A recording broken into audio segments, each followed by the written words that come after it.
sitting there across the way. Hello, everybody. Just say, that lyric. I didn't finish the lyric, so it's just going to be circulating around in my head like a crazy person. Well, maybe that's insensitive. Like a strangely affected, mildly neurotic man. Hello, everyone. Welcome to the... Where are we? I was about to say podcast of the nerd, but that's not right. This is the Patreon Hangout. We do this. Oh, Autumn, hello. Well, I pushed the wrong button, Autumn. Do not get out. I forgot what. Is everyone here very stoned? Today we are talking. This is the 2-week patron hangout for the $5 and up club. A little bit of a weird ending because we had a couple of single one-off discussions that actually went the full 2 hours. We'll see if today. Autumn, don't leave. We'll see if today we get in under the 2-hour marker. I'm going to try, but again, this is not my discussion. This is our discussion. So, with 6 episodes remaining, and one of them Restless that we know has to be its own separate discussion. The way I'm breaking this up is these two, and then Warzone, Blind Date Warzone, and then Tishanshu in LA as a single, and then Restless as a single. And we'll figure out the schedule. But next week, or rather in 2 weeks, we're going to do Blind Date and Warzone. Warzone is not this week. Yeah, so if you've never been to a Patreon hangout before, what this is a bonus for the $5 and up club. We've been getting together for years now, which feels bizarre to say. And, it's a book club. Except the book is Buffy, and it's a television show that doesn't have any pages. And once a week we get together, and the way we start is I sit down with you, and we watch the episode guides together as a bit of a primer. If you're hanging out in the chat and are part of the Patreon and $5 Up Club, I am hitting publish to join the meeting discussion now. And once we get through the episodes, I will go ahead and join you guys, and we'll talk about... what are we talking about? The Yoko Factor and Primeval. But yes, I sort of felt like pairing those two together and then pairing Warzone.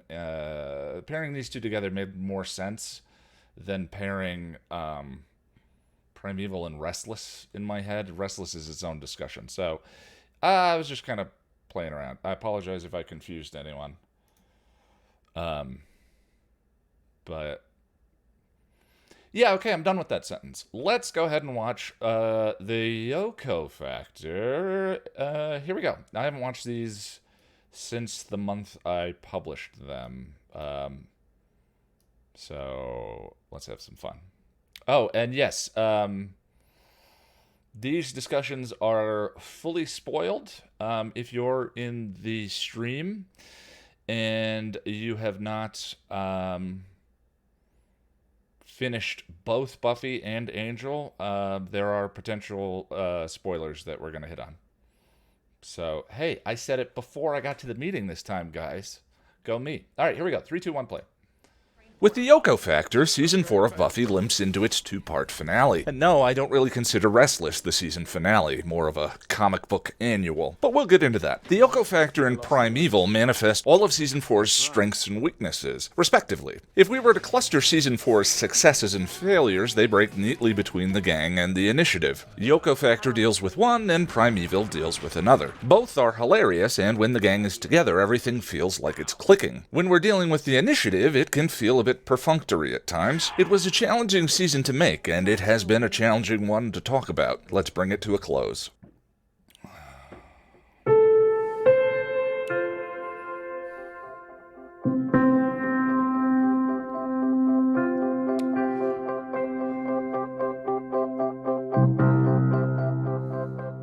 The episode opens on a character we've met once, and one we've never met before, discussing the fallout from Riley's mutiny. This plot-necessary meeting is the result of the arc having been derailed, though we'll get into that.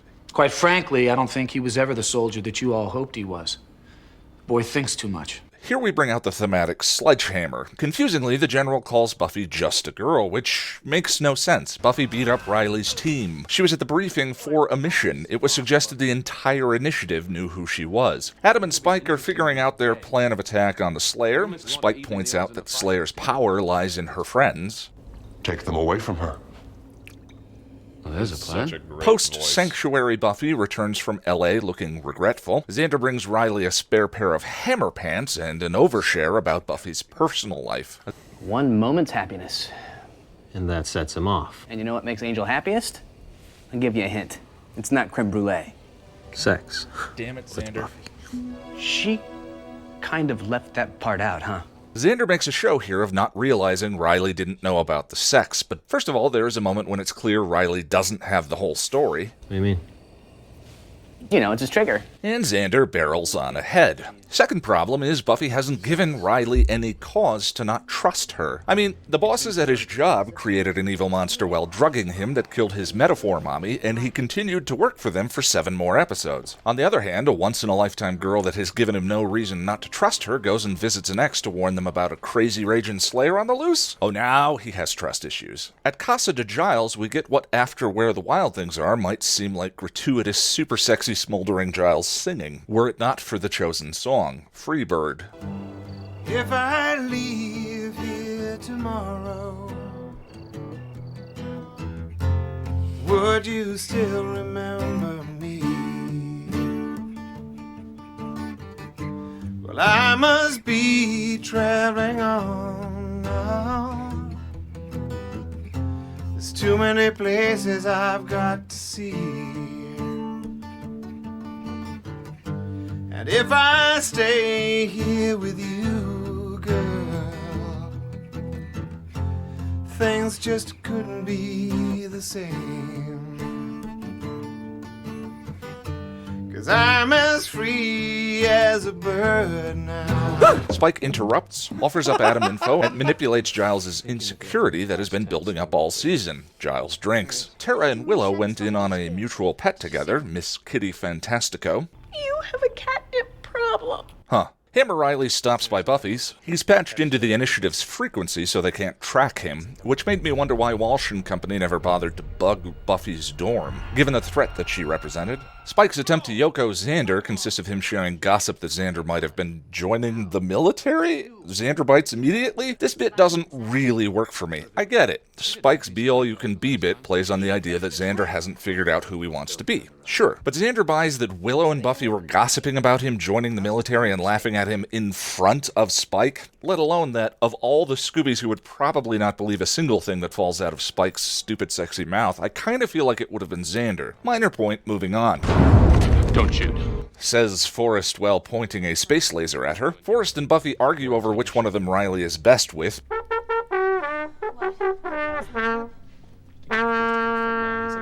Before Adam steps in and kills him, Spike brings gibberish discs to Willow and a drunk Giles and continues to twist the knife. You're not exactly the whiz these days either. I just need some time. No, I just heard you weren't... Your mate said you weren't playing with computers so much. Into the new thing. This is a direct distillation of the magic versus technology, feminine versus masculine idea that they've been building all season. Riley hears of a hostile tearing up a squad and goes to help, and that's when he stumbles on Angel. Silly though the two of them are being, I love this scene. The hyper-masculine boyfriend off is dumb and silly, and I think the scene is embraced as such. Much of it is even shot from penis angle, low looking up.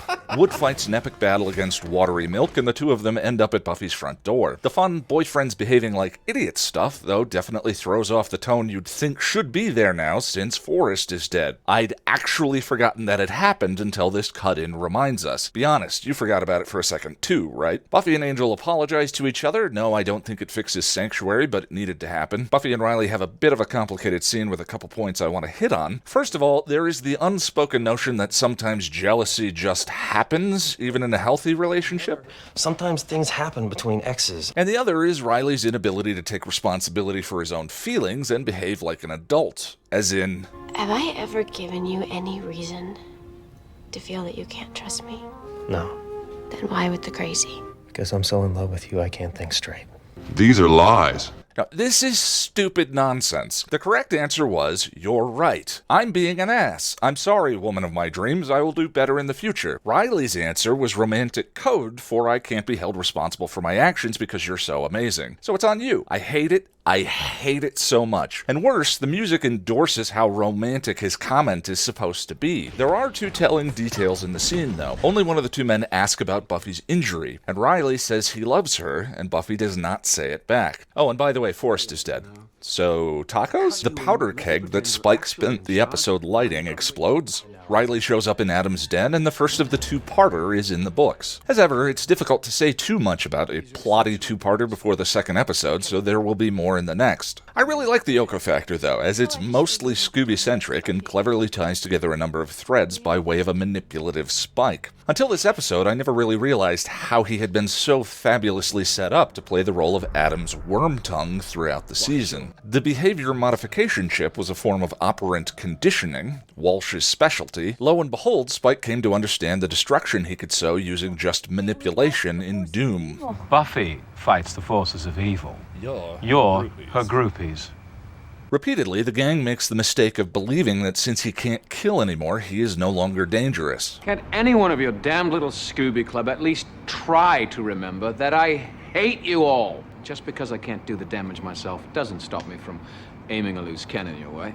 The initiative may have clockwork oranged him, but throughout, the writers have been telling us that a leash doesn't change a person's essential nature. The only thing that can do that is the person themselves. And the gang drifting apart a bit has been a common theme in the season. Xander's fear of being useless to the group has been explicit since the Zeppo. Early on in Fear itself, that manifested as literal invisibility, and Spike spent plenty of time in the Zanman's basement to gain first-hand knowledge of how he was feeling. The scene still feels a little awkward to me, as the jump to Willow and Buffy were talking about Xander joining the military was a bit of a stretch. I get that it might have been a reference to Halloween, but I think there was a cleaner way of writing it, as most of Spike's other manipulations are grounded and straightforward. In the harsh light of day, Buffy's fear of love leading to inevitable loss and isolation, which began through her experiences with Angel, was exacerbated by her experience with Parker, and who was front and center to prod her fresh wound. So, you let Parker take a poke, eh? And in Fear itself, Buffy finds herself alone and isolated with nothing but the monsters. They all ran away from you. They always will. Open your heart to someone and... In Pangs, the Scooby's house was similarly divided against itself, and in A New Man, Giles's feelings of lack of purpose, which had been played for a few midlife crisis laughs, manifested as him actually being a monster outside of the group, with a little help from Ethan Rayne, of course. Spike had a front row seat for that one before using his knowledge on Giles here. The show's association of magic and technology with feminine and masculine worked as a way of foreshadowing Willow's insecurity with her burgeoning sexuality. In Fear itself, neither Buffy nor Oz have a lot of faith in Willow's magical abilities, which manifests for her as a spell that spins out of control. Later in the series, magic became the metaphor for actual intimacy between Tara and Willow. Here, Spike suggests that her relationship with Tara is the reason for her having grown away from tech. Metaphorically, the masculine, and why the gang has less faith in her. As I mentioned in the Iron Team, Spike is a manipulator, not a truth teller. He is certainly perceptive, but the words that come out of his mouth cater to his own ends. Always. And not necessarily the truth. But boy, is he fun to watch. And that's all the good stuff going on in this one. The unambiguous and unfun mirror to it all is the initiative. Family's tearing apart. But I think the season has been saying that the Initiative is a family in an arbitrary sense. Identity and association not born out of love from within, but imposed upon its members by society from the outside. Colonel von Notwalsh refers to the soldiers as boys. These are exceptional boys. Boy thinks too much. A demonstration, right? Be a good boy. The theme here is that free thought is a necessity of adulthood, and institutionalized identity robs us of that. In that shot from the Iron Team, which I love, with Buffy in a sea of Mao suits, she is the only one who again and again raises her hand and questions Walsh's conclusions. As I said at the beginning, it's a solid episode as it's mostly focused on characters we already love and care about. Watching Spike do his thing is a lot of fun. The episode is absolutely hilarious. Drunk Giles is a joy. Tara's your girlfriend? Bloody hell. And I enjoy a lot of the structure to this one. Season 4 has struggled mightily with its arc. Much of it due to cast departures, but there have been some other underlying problems, which I'll get into in the next episode. But the one thing the season has never lacked for, and the Yoko factor has loads of it, is charm.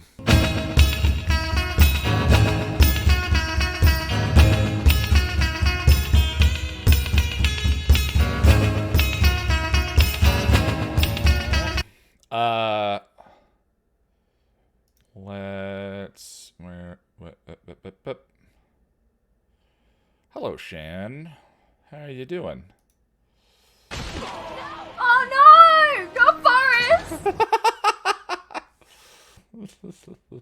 That is from Shan over at After Show Reactions, and I love it, which is why it's linked at the end of that video.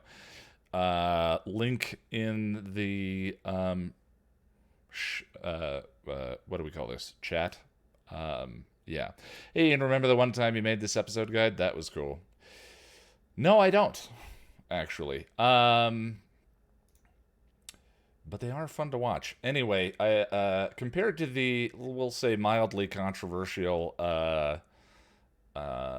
episode guides from the past two discussions, I think these are all relatively straightforward and clean. There's a lot of fun stuff in them. All right. Let's watch Primeval. Here we go.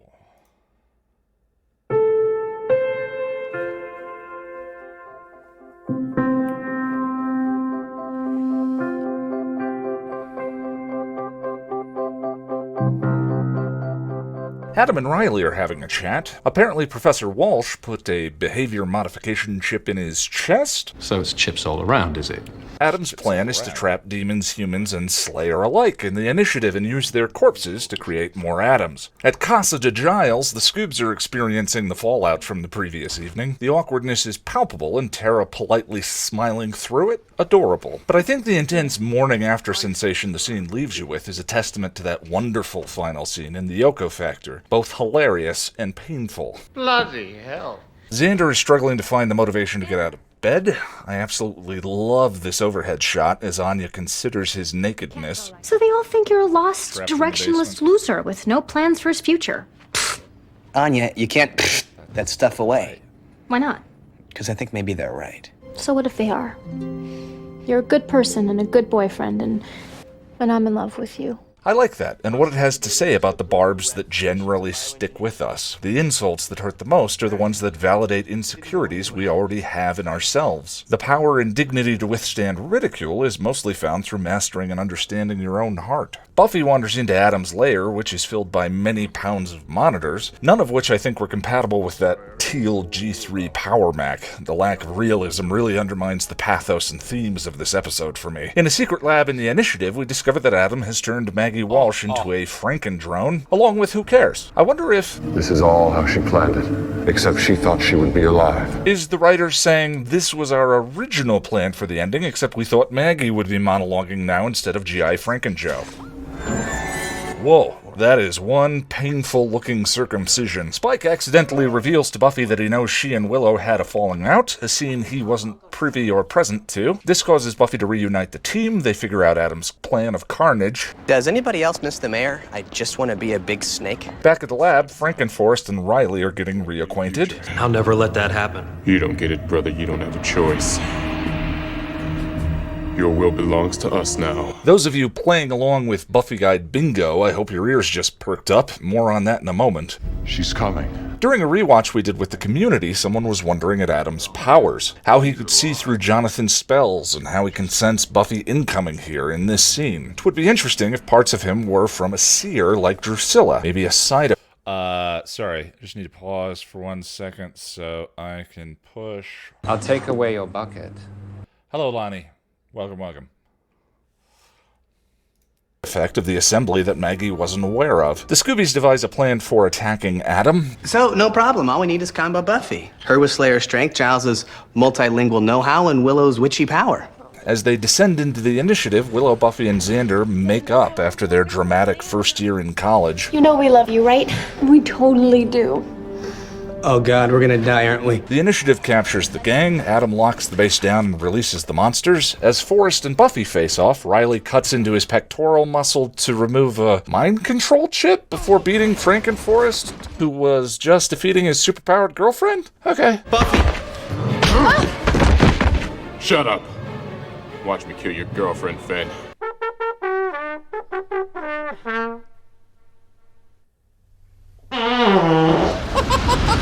And while the other Scoobs sit around and execute a spell, Buffy faces off with Adam. Shamiandan. Geshtumiandan. Zemiandan. Okushtamiyula Babtumaduen. Combo Breaker Buffy is the best Buffy. Right before the gang gets slaughtered, Spike comes to the rescue. You probably just saved us so we wouldn't stake you right here. Well, yeah.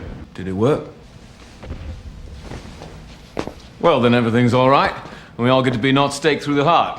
Good work, team. There is an incredibly odd edit where it seems like we might get a Buffy action montage, and instead it hard cuts. This round-table discussion of people we never met polishes off the season arc with what is essentially just exposition shorthand, the last throes of a bizarrely uneven season, and with a cut to static, Season 4's main arc comes to a close. It feels abrupt and a little lacking in emotional catharsis, save for the elevator scene, but plenty of that is still to come with the dazzling Restless. There is a lot of wonderful, and a lot of... It was okay, it was fine. I was just waiting to watch Buffy punch Robo-Zip Drive in the face some more. We've spoken at length this season about how the initiative represents institutionalized identity. The trick here is that the season hasn't strictly been talking about military institutions, although the initiative certainly provided a framework for examining the trappings of homogenized identity. But the season has actually been loaded to the brim with groups that ask for conformity and submission, including college itself. Remember the poster game and the freshmen and what it said about the cliches of the college identity.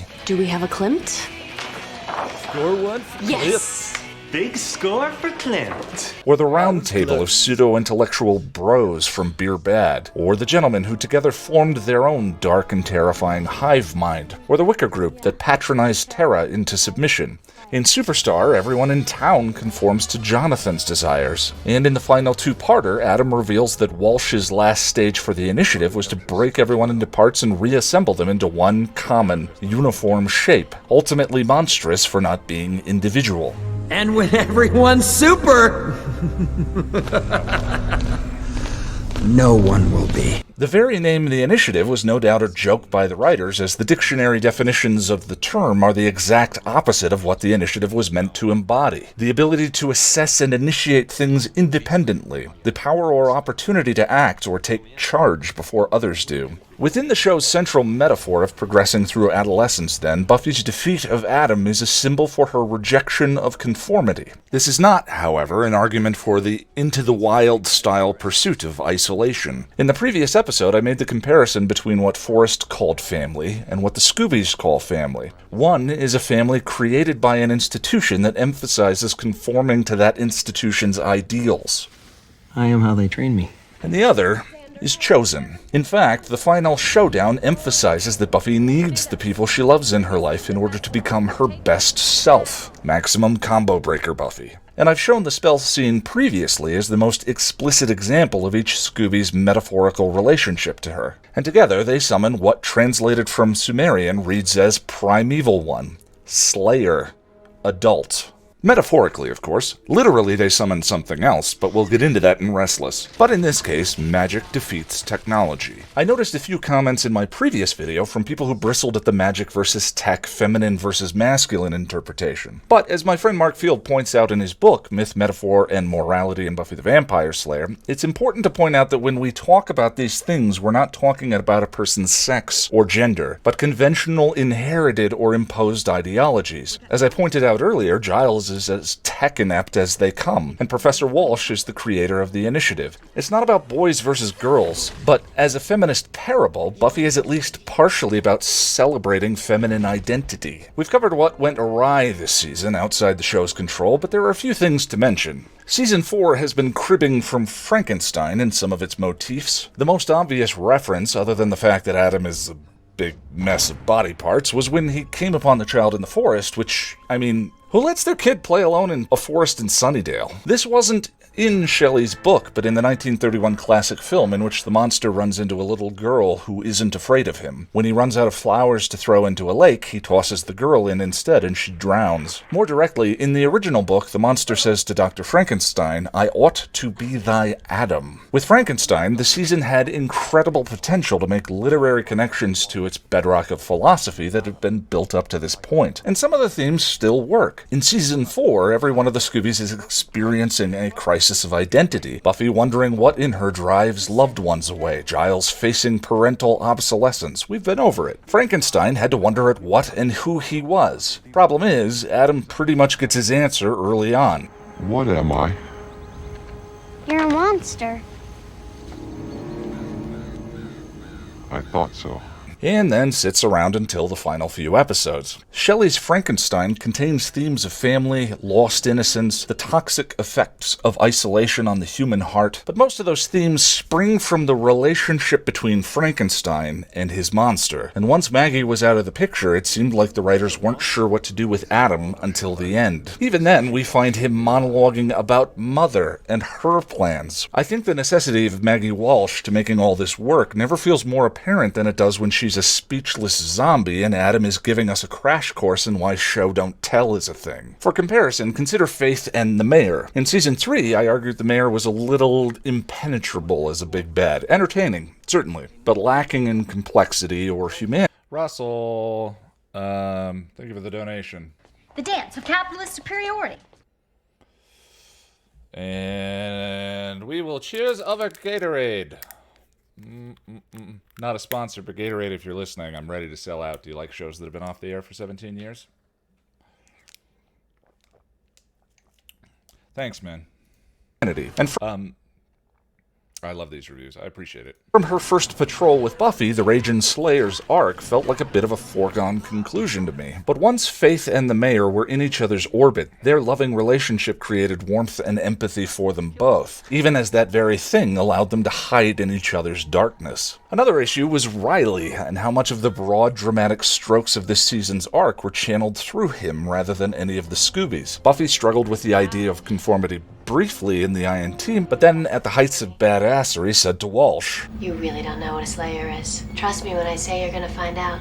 Seemingly then, Buffy has been pretty solid since that episode, and in the Yoko Factor, there isn't a section where Spike drives her from the Scoobies, but instead drives the Scoobies from her. And so here in the climax, most of the significant thematic lines get delivered to Riley. And the problem is, the writers of their own admission struggled with how to make Riley, a Clark Kent character, interesting. Mostly, he's either too much on the Scooby side, or so on the initiative side that it makes him look stupid and petulant. Maggie's dead.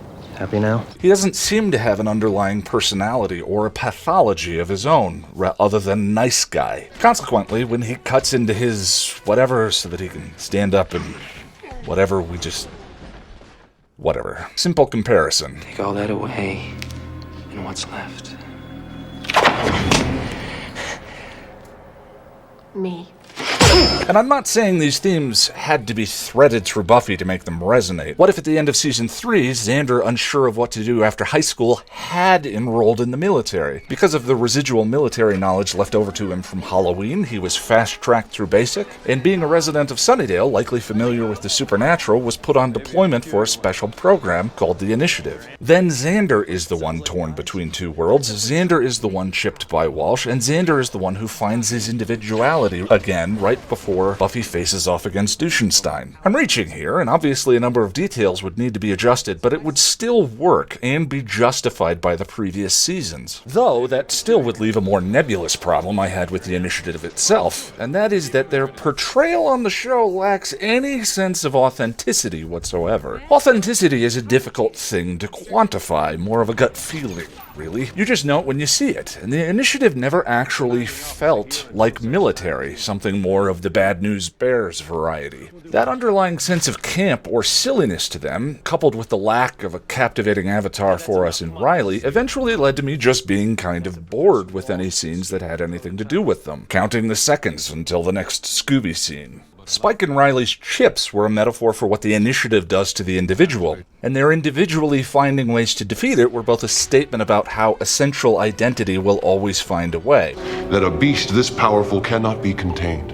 Inevitably, it will break free and savage the land again. But I yearned for a bit of the old ultraviolence and some of that Kubrickian commentary from Clockwork Orange. Still though, even if the themes got a bit jumbled up and the plot accidentally backed the wrong character, Yoko Factor and Primeval are incredibly entertaining. And what is here feels smart, if a little unearned. The final scene of the Yoko Factor was well written, and I love the poetic parallels of the Scooby Gang being dismembered and then reassembled in Primeval as something more than the sum of their parts, kind of like Adam. Even if the theme of alienation within the team that caused the schism in the Yoko Factor hadn't been particularly well developed since Fear itself. But even if it rushed to us there, Primeval restores some of the intimacy and love between the Scoobies that has felt absent at times this season. The scene with Xander and Anya in bed together exudes a warm glow, and the elevator shaft hug feels like it shakes off a lot of the inertia and rust the show has developed this season. Giles, hurry up!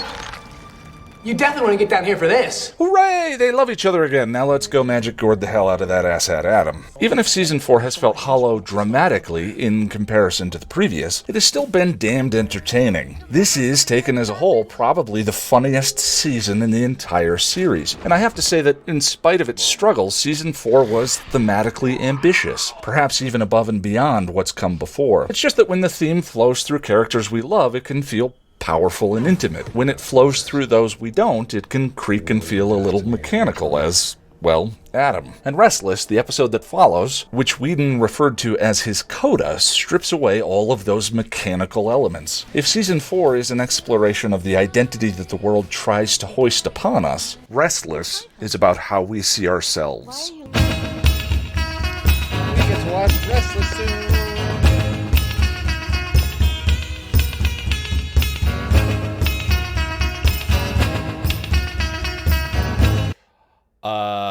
Yeah. Yeah. I don't really have any follow-up to any of that. That was, I still pretty much agree and hold all of those opinions. So, nailed it. Before I switch over to the meeting, I just want to say in advance to everyone in the stream, the people who join this meeting are people who support the work that I do and make it possible for me to continue writing and editing and making new content and so forth. And this, they are not necessarily YouTubers or creators or video people or personas or anything like that. They're just people who like my work and like being in this group and discussing things. So, while I feel like what I say and the work that I do is fair game, I ask that you please honor and respect the people here. I think it's very brave to join this conversation and to know that it's streaming and to be public. And I just request that we please respond and be kind and dignified with them in the same way even if we disagree. I heartily, mightily encourage disagreement. I love a good Riley defender. Love and embrace. So just wanted to say that in advance. If we see any disrespectful comments in the YouTube chat, those people will be kicked and banned without a warning. I don't mess around with people's bravery and willingness to join this conversation and to be comfortable with it being streamed so that you get to join in with us in some way as well. So that's it. That's all I wanted to say. Let me switch over. Give me just 1 second. Oh, Curtis. Absolutely love your reviews. Thank you for all that you do. Keep it up. I appreciate The dance it, of Curtis. capitalist superiority. Cheers.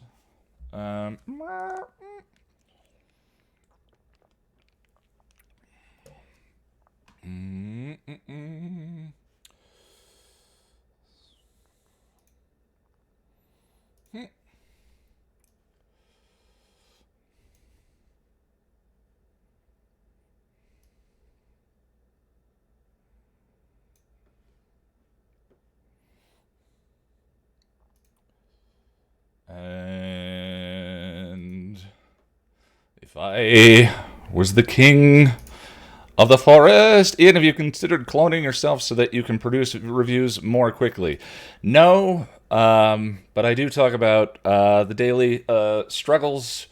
People tell me it's interesting. There's been I've seen the question pop up now. Why did you stop making reviews at season 5?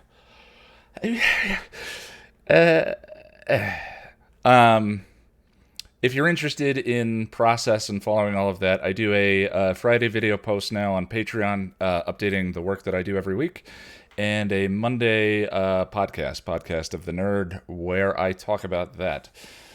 Hello, my friends. Hi. Jack, can you give me a sound check? You got to unmute first. Loud and clear, sir. Yay! Yeah, I was clicking the wrong button. I do that. So today we're talking about, I don't know if you saw, but I want a cookie because I gave the spoiler warning early. Huh? It only took like 5 years of us doing this. Nailed it. I don't know how long we've been doing this actually. Today we're talking about the Yoko factor and Primeval. I'm not entirely sure that they need to be that we need to go round robin twice in order to discuss them. But the other problem, because in my mind they're not that distinct. But the other problem is that when we don't do that, some people I know end up sitting for 2 hours, and that's before they get a chance to speak, and that's kind of a long 2 hours. So I think I just answered my own question. We're going to start with the Yoko factor. And let me go. Oh, Beach Girl. Sorry, 1 second. The dance of capitalist superiority. Thank you for the donation. I appreciate it. Ding.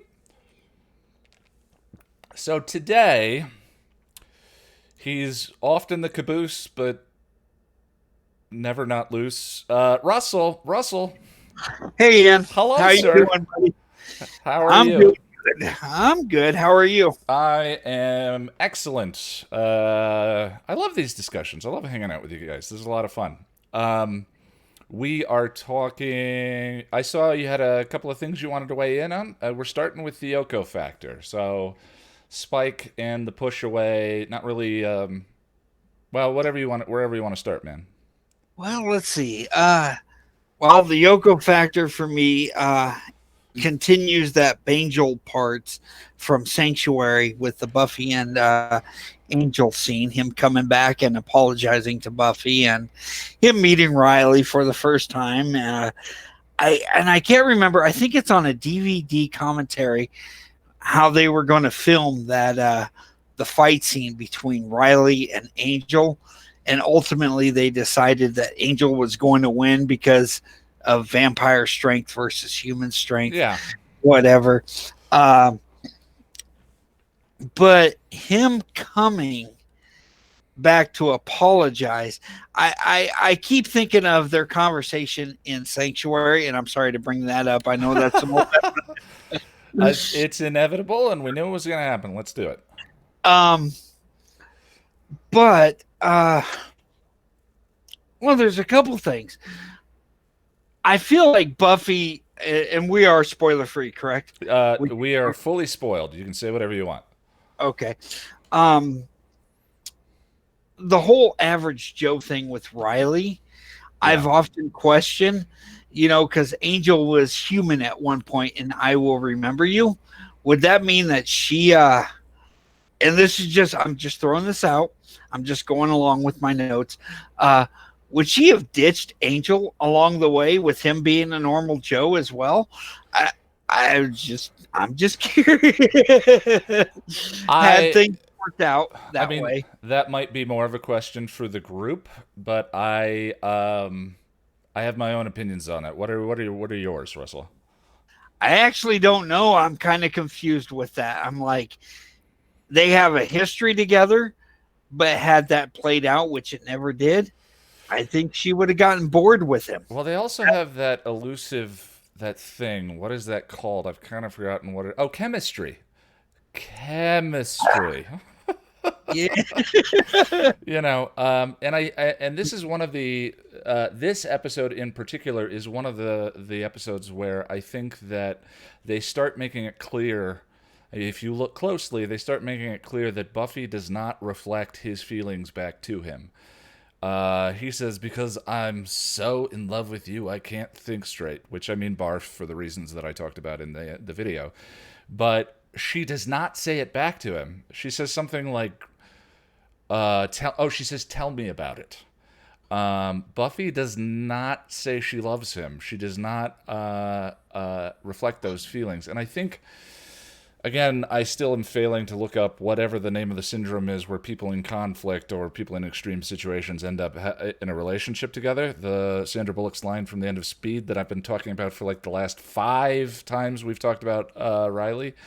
But I think that is more of what's going on. I think, if Angel was human, she does love him. She has said that openly, I don't think it would be the same, but that's just my opinion. Okay, fair enough. I only bring up I Will Remember You. Where was I going with that? Because Angel carries that when he had that argument with her in Sanctuary, even though it's never brought up.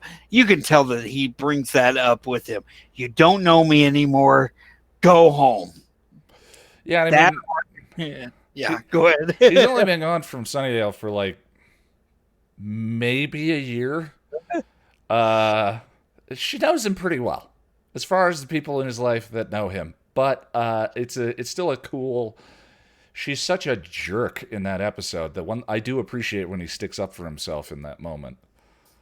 But I love the idea that he's the one that comes back to her in this episode and apologizes to her. Yeah.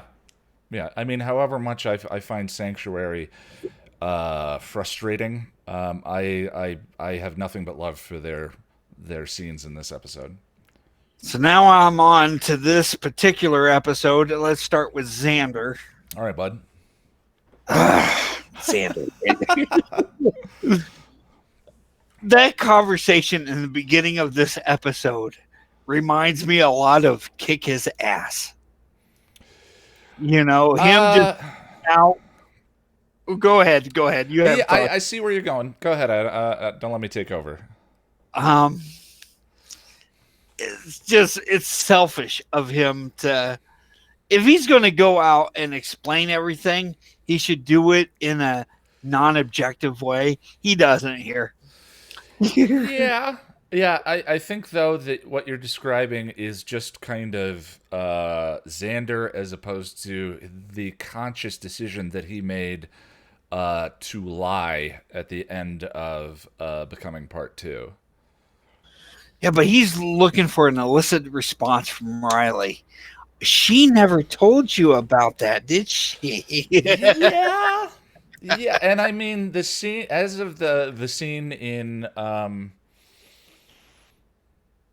The Replacement, I think it is, where Riley says, but she doesn't love me. I think that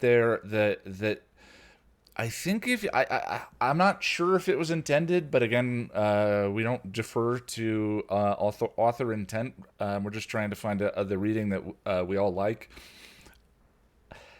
Is he already identifying? Is he already? Did Xander do that on purpose? Was that? I watched that scene, and I think it's interesting that I personally don't feel like I know the answer, whether he's being. Oh, I didn't. I thought she told you everything. I didn't know. Oh. Or if he's being, the Zeppo. If he's being sort of just, genuine. Yeah, being just sort of genuinely wandering into the problem. Interesting. I don't know, but I think but I watched that scene and I feel torn and frustrated with Xander every time. I find it most particularly interesting because this episode is about Spike separating the group by using the same diversionary tactic that Xander had started with in the beginning of this episode. Telling half-truths to get people to re-question themselves and separate from the group, if that makes sense. Yeah, I mean, it's interesting that Xander, that it's curious that he ends up doing that with Buffy and Riley leading into the episode. Whether he or not he did it on purpose is up for debate, of course. But I do think it's interesting that he begins the episode by doing that, not Spike. And I didn't notice that until you pointed it out. So, and where Xander took Spike for credit about his military background. I mean, we're talking 3 years background that he had that history, but there has really never been any evidence that Xander was going to join the military for him to believe Spike in his misdirection there. Yeah, I struggle with that too. Willow and Buffy, but with Xander, I don't get it. But that's just me. The final note, and not Zara the costume, but the other Zara did recently a video about the Soul Cannon. Yes, she did. And thinking about this particular episode and Spike, I have to comment here, being that the Soul Cannon is one of my favorite things of this universe. Sure. Spike or William and Soul Spike to me aren't that different. But you don't think William Spike is different. He's the murderer. He's the attempted rapist in season 6. He's the guy that's evil. And can't any of your Scoobies remember that I hate you? And that's the demon part of him. And I love how this plays out with the rest of this season. I have some reservations about season 5 and Soul of Spike, but we'll get there when we get into those areas. But I wanted to bring that up. Okay. I would disagree. I feel like William and Spike are incredibly dissimilar, but Souled Spike and Unsouled Spike to me feel very similar. But it's a subjective kind of deal for sure. Absolutely. Sarah C., can you link your video in the YouTube stream for everyone, if you would? Thanks, man. Yeah. And by the way, Yeah, Sarah, awesome video. Thumbs up. I know I'm a blue screen, but I'm giving you. So yeah, that's what I got for you on this episode, Ian. All right, good deal. I appreciate it, Russell. Let me go over to Mr. Boris. Mr. Boris, sir. Hello. Yeah, I'm just going to finish this one comment. Like, it changed stuff with time. Okay, there we are. Sorry, I was in the middle of typing. That's okay. We're talking the Yoko factor. Yeah, Yoko factor. And the conclusion of Sanctuary, if we want to go that route, of course. The epilogue. Yeah, epilogue. I was going to have to bring that up because it was going to happen. Hey, fair game. I guess, like, the main thing that I can conclude with this is that like I definitely feel like Riley is meant to be kind of like there's supposed to be like a parallel between his actions and what happened in Sanctuary a bit. Now I think Buffy is a little more justified in being pissed because like you're talking about okay, I see where you're yeah, going. because like obviously in both situations we have somebody like who was like in a relationship with who was or was in a relationship with somebody that like is feeling like betrayed or like feeling like there's something off about something or whatever, and they're kind of going nuts and making crazy decisions, and so like I think like Buffy can kind of sympathize with Riley in this episode because like she can kind of see herself in him and be like, okay, like I was a douche. I can understand like granted it doesn't necessarily justify all the bad decisions that we made here, but like at least we can understand that like it's like we're human and we can like work on this, and so like yeah, so there's definitely like through Riley, and kind of like with the last episode too, like there's like parallel developments because like with that in Newman Rising we have Riley learning about the prejudice stuff and Buffy herself kind of goes through a little bit of a spiel with Willow and her unveiling of her sexuality. So it's like she's learned to like with both these episodes there's like parallels and she's either learning a lesson or like is able to like see Riley is going through a similar thing. So there's like stuff and parallels and whatnot. So I think that's kind of neat. It is kind of interesting that they don't mention Faith by name in this episode, but I guess it's not entirely necessary. But it's fine, I guess. They weren't on UPN yet, right? That's season. No, 6. that was all in season 3. Like that's when like that it's from like Angel season 3 onwards where things get kind of murky, and then it kind of gets closer again once like they get closer to the end of Buffy and Faith comes back, and we have the whole kiss thing at the end of Buffy, which has its own set of problems, which we're not going to get into right now. But like, they could have mentioned Faith definitely because there's definitely a lot more tighter continuity between the seasons of Buffy season 4 and Angel season 1. But I guess maybe they just felt like they just wanted to focus on maybe they just felt like the recap would have been enough, and like they can just focus on the Buffy and Angel business because that's kind of the main focus of this subplot. Although speaking of the Sanctuary, like I kind of feel like with that episode, I feel like the Buffy business and the rest of the business kind of ties in better thematically. Whereas like with this, with the whole Buffy, Angel, Riley thing, and all the stuff going on with Spike and whatnot, like I guess the only real like parallel, the connection between those stories is that like people assuming things based on information that's skewed their perspective. Because okay. Because Riley is thinking like, oh man, Buffy went off and she might have had the sex with Angel. This ain't good because of what Xander said. And then everybody in the Scoobies getting Yoko'd is like, what? Spike said this stuff, and now everybody's betraying us. What the heck? And so, like, that's kind of like the closest parallel there. Whereas, like, with Sanctuary, there's much more thematically deep richness in connections, as far as I'm concerned. Your mileage may vary.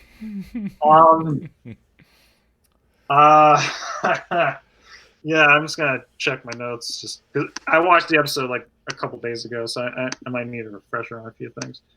Scrolling up. You want to tell me?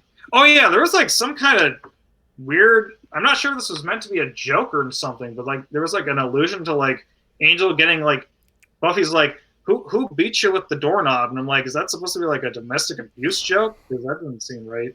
Like that feels weird. I'm not sure what anyone else noticed or thought about that. I read that as he just showed up at her door already beaten, so it was a guess. But I mean, doorknob is sort of a traditional abuse. Cliche is the wrong word. Trope or really? Excuse. Well, they do use it in Beauty and the Beast, so yeah. That's kind of what I was wondering about. Like, it could have been a coincidence. I don't know, but it just felt kind of weird. I like that they set up Willow thinking about drama school or like class to set up the Restless episode, so that's kind of nice. And we also got Miss Kitty Fantastico before she'll get killed by Dawn. So, well, she has a couple more cameos to make, I think. But I think it's mainly Restless and Family. That's I it. love how much that detail slips under people's radar. It's so dark. It's so needlessly cruel. Like, why? Yeah. Why would you do that? I think she says she slipped with the crossbow. I don't remember exactly what Dawn's. Well, she's talking about like something about crossbows, and it's like, well, you know what happened with Miss K Fantastico. Yeah. It's like as if dark, as if you needed more fuel for Dawn Haters. You just have to throw that in there. Pretty dark. For the last minute. I don't know. Sometimes these writers just got questions and things. Oh yeah. I guess another major point is like comparing the Scoobies here. Sorry, go ahead, Boris. Yay, cats go to heaven. Yeah. Yeah, comparing the Scoobies being lied to here to something like the kick his ass thing, which like that never really got resolved properly as far as I view it, because like what happened there was that basically Xander lied to Buffy, and then like 5 years later or so, she would bring up that fact to Xander and Willow, and Willow would be like, "What was up with that?" And then said like, that. Yeah, I love the way that's that handled. never really gets resolved, which is Jack. kind of questioning because they actually do realize that they were duped here. Although, like, I guess this is my time to Primeval a little bit, but like, I almost feel like they should have been able to figure out that they were duped, like a little bit after the fight, because like, if Xander doesn't know about the girlfriend thing, then that clearly is not a fact. Then they were clearly duped. So like, well, I feel like they could have, like, with Xander and Willow being left behind after the fight, Xander could have been like, Willow could have been like, wait, you didn't know about that? What was up with that? And like, it feels like they could have been able to figure it out at some point, but I guess maybe they were too mad at the time or something. I don't know. Well, whether Xander's motivations were selfish in the beginning, I think that I was thinking about what Russell said, that how that's an interesting example of Xander doing what Spike does the rest of the episode. To me, it's more like Buffy said, trouble was stir-upable. Spike doesn't, with the exception of maybe the army thing, generally Spike pokes at feelings of distance that are already there, rather than anything else. But sorry, that was a bit of a aside to what you were saying. Well, I do understand like an emotional level, but I do kind of feel like maybe they someone could have pieced together like that there was clearly some contradictions in what was being told, and being like that's like a blatant contradiction like that. I feel like we may, like there's maybe we can talk about that maybe, but you know, maybe they were too miffed. I can kind of, I guess it kind of makes some sense. Let me just check the notes again. And oh yeah, I guess the whole notion, like, since we were bringing it up, the whole idea of Buffy and whether Buffy loves Riley or not. It's like, as I've kind of concluded at this point, you just say no. I said she doesn't. No, she doesn't. No, I think she kind of does, because I think that whatever Riley thinks, whatever Xander thinks, like, that's just like their impression. It's not actually like it's not actually based on her actual feelings. It's like Buffy herself is like very much like, I am here, man. Like, I'm feeling for this. The one thing is that like she's maybe a little more closed off because like she maybe is afraid of commitment, or like the whole Angel thing was a bummer and like that screwed things up. That would stand in season 4, but season 5, given that that's not the carrying and underlying theme for her, she still doesn't say I love you. Just saying. And the only reason I stopped shaking my head was I made myself dizzy. Dizziness is not fun. But I still think, like, to assume, like, I think she at least cares enough to, like... Oops, sorry, hold on. The main issue was the expression of the things. Like, you know, she needed to actually, like, I think because as it's kind of phrased in season 5, it's like, she kind of viewed Riley as a dependable dude and didn't really think that he would like do some crazy stuff. But you know, I guess we can. I gotta move on, buddy. Is there anything else you want to throw out about that one? I guess that's it for now for Yoko Factor. We can maybe circle around later if we have to. Let's let the other people speak. Yay! Let's go to Sarasi. Sarasi. What's up? Hello. Hello. It sounded like things are going better. We're all happy to hear that. With the car, yes. With other stuff, no. But this isn't the time or place. Fair but yes, it is. Things happen. It's all fit. It will all be fine. All right, good deal. So. It seems like your internet connection is still a little, just a little droppy. You're fine. Like you didn't drop out completely, but I just did get a little bit of a mute, so I want to give you a heads up in case we need you to go back. How about am I good now? Yeah, I mean, audio's fine. Okay. The Yoko Factor and Primeval. So we're closing on Sanctuary and what Spike does in the group and yada yada yada. Tell me about Yoko Factor. I mean, like I really enjoy. You know, there's the different lenses I watch episodes with like, oh, this is something fun to like analyze or particularly heart-wrenching, or just I really enjoy watching this and I really enjoy watching Yoko Factor. It's just fun. I mean, the entire last sequence with just like joke after joke, and then the Giles's shirt falling on someone's head and bloody hell and Fort Dix. It's really good. It's really good. It's really fun. I love watching with people. Also the drama with Riley and Angel, I also find incredibly entertaining. I love Angel, and that also means I love Petty Angel because he's such an ass. That like, smile. I'm gonna fuck with this guy. Yeah. It's so human, and I just think it's so funny. Just every line back and forth up until like, if I see one more display of alcohol poisoning or testosterone poisoning, I'm putting you both in the hospital. I just think it's an entertaining episode. I think they play well together in the sense of breaking the Scoobies down and then metaphorically putting them back together. I think I like how it contextualizes the idea of them as parts of her.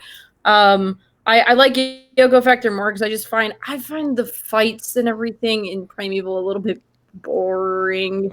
It feels like, so they set up, I'll do like a compliment sandwich. I'll do the stuff I don't like and then I'll do the stuff I do like. The stuff it felt set up to be so grand and so dramatic, and he's gonna create this army and there's gonna be body parts and carnage, and it's like, oh god.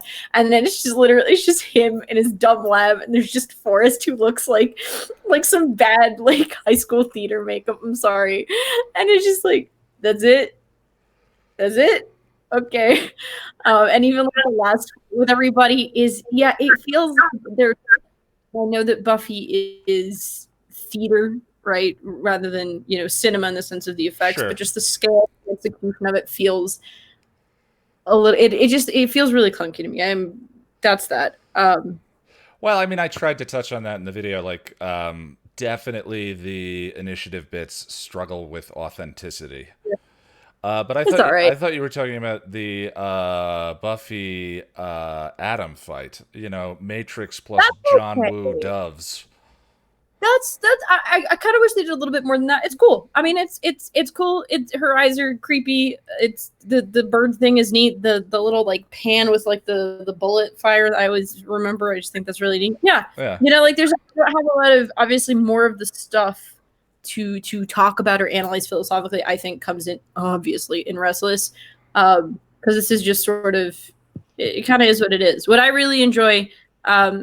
This is me being the person I am. What I really enjoyed Yoko Factor is because I wasn't like oh my god, I love Angel from the beginning. The reason I'm fascinated by Buffy and Angel's dynamic is broken up Buffy and Angel. I just think that's such an interesting and in some ways relatable, personally, dynamic of for sure who are broken up, but who have, I mean, not just chemistry, but this care between them, this familiarity between them that I find really palpable in Yoko Factor and eventually in Forever. That's the Buffy and Angel that I find intriguing. Like, I just think that's a really interesting they have so much, not just history, but they have this sort of intimate knowledge of each other that I find really endearing. Like when he turns around and he goes, "And Riley, I don't like him." He does his little like cheeky little smile, and she goes, Thank you. Just that exchange to me is just so endearing. There's so much unsaid in that. I just think that's really sweet. So yeah, and is this is their last scene together? Oh, there's Eternity or whatever the name of the episode is after the body, and then season 7. I also think that's really sweet. Yeah. Just like not needing to explain to each other what they are to each other is just like. Yeah, I mean that's chemistry, right? That's the juice. I don't know. We were talking about the thing that feels like it's missing between Riley and Buffy, and then you see Buffy and Angel interacting in that scene, and that easy. It's followed immediately by romantic treacle. I'm so in love with you, I can't think straight. Shut up. Like there's more in the. Riley, I don't like him. Thank you. There's more affection. There's more genuine. There's more of a flame in that moment than most of. I said I would. Never mind. I'm dumping on Riley. I'm stopping right now. That's all good. And then as for the does Buffy love Riley, I think we use this singular word love. Sure. And it can, I mean, even within romantic relationships. It just has so many different wavelengths and colors, and is the love that Buffy had for Angel the same that Buffy has or doesn't have for Spike or for Riley or for who what I mean? It's always different. So it's like by some metric you could say no, she doesn't love him, right. And I could be convinced. And then by another metric you might say she does. Is it just affection? Like how do you quantify that? So I mean, within the text of the show. We don't hear it, so there's that, and you can interpret that how you will, but I don't. Yeah, I think by whatever metrics you're describing, and we're like certainly the chemistry between Angel and Buffy is a significant one, but that's a subjective one that's based on a feeling of and our perception. The fact that she doesn't say it means something, and that's my only point. Yeah, and I agree with you on that. And again, by some metric, I could be convinced in saying that she does, because you do see it. But I think when we're looking at a body of text, right, in which you have 45 minutes to give as much information as you can about a life, which is ultimately condensed, even if it's a long form, every beat is significant. So if you write a scene and you say this person says I love you, and you write the lack of a I love you back. There's a decision made there. Yeah. And maybe you can say, oh, she didn't feel like she could acknowledge it. Okay, well, that's also relevant, right? If you feel like you can't tell someone you love them, that's certainly not great. Whatever. But it's like this is a text, and every decision made, I presume, has a lot of meaning embedded within it, because it's a micro. Yeah. Cool. Yeah. I'm so good at talking. I think you're great at talking. It has yeah. Okay. Was there anything else you want to mention about the Yoko factor? If I think of something later, I'll think of something later. But they're pretty, to me, they're pretty straightforward. They're entertaining. Restless is, more analytical. All right. Well, I was going to go to. We had a new person, Krista, but it looks like Krista dropped. Krista, I'm sorry we missed you. I didn't mean to rhyme there. Don't let that be a deterrent for coming back. Let's go to Mr. Paul, sir. Hello. Hello. Hi. How's things? Yeah, not bad. Yeah, I'm not sure how much I've got to say about this episode. The Yoko factor? Good. I enjoyed it. Yeah, the Yoko factor. I enjoyed it. I think I agreed with a lot of what you were saying in terms of initiative bits, not so great. Scooby bits are good. Specifically the Spike stuff. Spike stuff, I kind of enjoy. It makes me think of. I know it's not an exact parallel. But it makes me think of my favorite Shakespeare, which is Much Ado About Nothing, and that whole kind of getting people to believe things by sort of whispering in their ear, hero kind of thing. Where so Spike. Oh, you're talking Spike's about when manipulating Spike's Beatrice and manipulation of Benedict. Scoobies. Oh, gotcha. Is kind of. I know it's perhaps a bit of a stretch, but it's to me it's similar in feel, if not in effect. Obviously, there's no romantic thing going on there. There's no, but yeah. So, but I enjoy it. I slightly have to suspend my disbelief that they would be that gullible and that affected. Yes, that's my semantic problem with the episode. But then again, it does hit the trouble with stir-upable thing, which and the title of the episode of the Yoko factor, sort of like Yoko was not the problem. The problem was that there were, those issues were there anyway. Yeah. So that all works. I enjoy that quite a lot.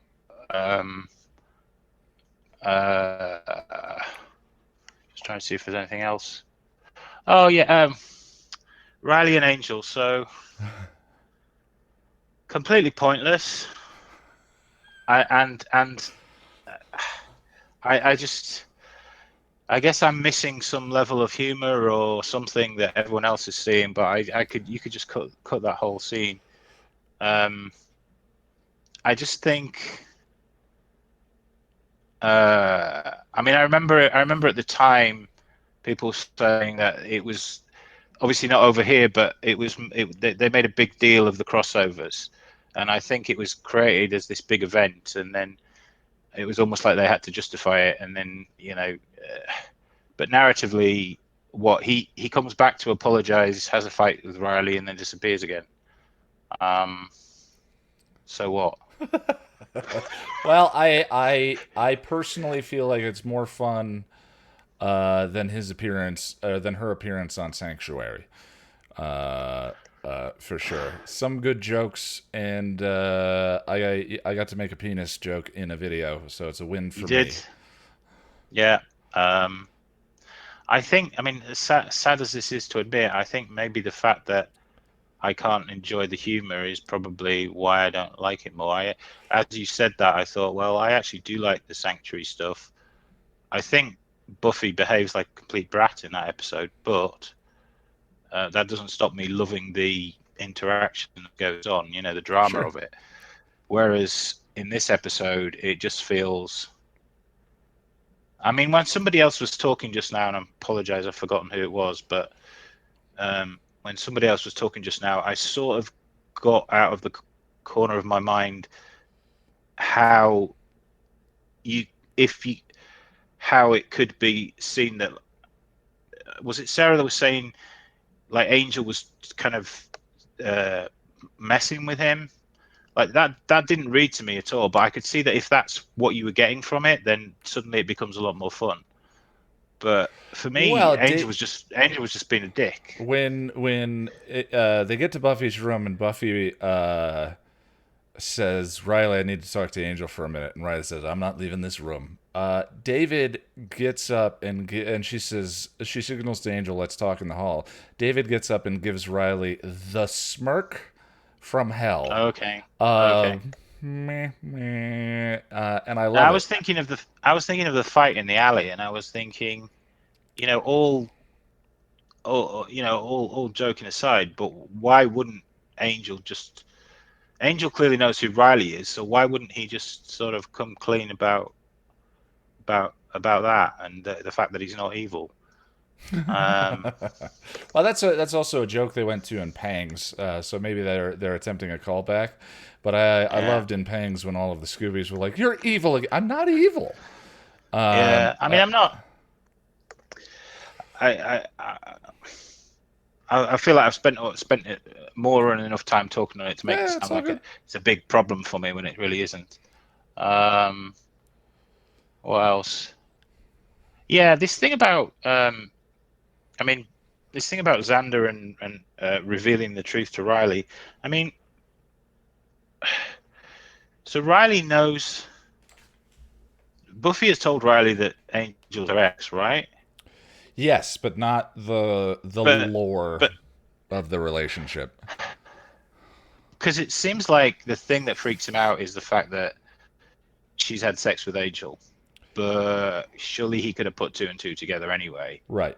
I mean, that aspect of his insecurity was expressed earlier in the season when he had a problem with her number and felt insecure about her number and her power and so forth. Yeah. That was a metaphor. That was her actual kills being a metaphor for former partners. Was the joke that they were sort of doing in that one. There was a sexual metaphor going on in that particular scene. But I mean, that's one of Riley's driving characteristics. He doesn't have many, but one of them. I guess it makes sense in that context. Yeah. And the other thing is just a random point, really. But the other thing that kind of stuck out to me was Giles hitting the bottle quite heavily. I mean, it's kind of a TV trope, but it's the whole kind of like, it's like Spike says something manipulative to him that he clearly gets upset by, and straight away he's onto, he reaches for the bottle of whiskey, and it's kind of like, I'm sure he's handled much more stressful situations in the past without doing that. So yeah, but this season, I appreciate it. A new man sets a precedent for that. He and Ethan go to the bar, and he's feeling vulnerable and a little lost, and he gets smashed with Ethan, which opens him up to Ethan's machinations. Yeah. I just watched that and thought, you may want to look into that behavior, Giles. That's not good. I don't disagree. But great to have a bit of Anthony Head singing. Absolutely. Yeah, and that's it for the episode for me. All right, bud. Sounds good. Let me go over to Wonder. Wonder, hello. Hello. Hello. How you doing? I'm doing good. How are you? We're all talking and hanging out, so I am excellent. We're talking the Yoko factor, a little bit of wrap up from Sanctuary. Some Xander questions. Where's this one land for you? Tell me about the Yoko factor. I love the Yoko factor. I think it is extremely funny, and I think that part of the thing that makes all this work with Spike and the manipulations is it's not just that he's picking at their insecurities, but they're also he's doing it in a way where it's just like yeah, whatever, they're just having a laugh, can you focus on this? So they think Spike is trying to divert attention away from this thing that he's actually trying to implant in their heads. So I don't know what you're on about. They're just having a laugh. Oh, would you stop it? I need that information. Come on. Yeah, I love that little bit of him sort of. No, it was just where he's so successful in doing what he did that he can then be conciliatory. Oh, it's okay. They were just joking around to this thing that he just implanted and made up. He's wonderful in all of those scenes. Yeah. So it's the insecurities. It's the fact that they're he's diverting that attention. He looks like he's not trying to focus on it, and the Buffy thing that it was stir-upable. The problems were able to be, and then once they come together and they talk about it, you've also got kind of that they're already mad, and they've been mad in their heads for a while, and it's just kind of that inertia. It was already stir-upable, and now they're mad, and it's just like, oh, well, Yeah, forget him. they have the momentum of the bruise. So even though they realize that the bruise was invented, or at least was not intended, there's definitely. I love that there's still some resentment carried forward, understanding the way things happened, and I think that leads to trouble with Stir-Uppable again. Is them realizing that Spike was the manipulator behind the situation doesn't actually fix all of the things that he exposed. Right. And I think that also with Angel coming back after LA, and you guys talked about that care being there, there's a line that kind of stood out to me from a previous episode when they were just getting to know each other, and she was upset. I think it was when she was bad, and he said, I can't shake the feeling that you're upset at me for some reason, and it bothers me more than I'd like. And it's just, he's such a care for her that even though he was drawing a line, he was drawing that boundary in LA, she didn't like the way he was treating her and how she was treating him, and he wanted to make it better. It You're, just ta- you're talking about Angel and Buffy. Yeah. Yeah, okay, yeah. Angel, and he just, he couldn't help himself to come there. Yeah, absolutely. I think that's good stuff. Yeah. And every time they talk about the soul cannon, reminds me of Cordelia in Room with a View. These rules keep getting all screwed up. Yeah, I mean, I always am willing to enter into the conversation with glee, but I as long as I think there's a concession of there is no. It's like the universe. It's like meaning in the universe and all of that. In the theme of the story, there is no answer. It is at times convenient, but it's a fun discussion for sure.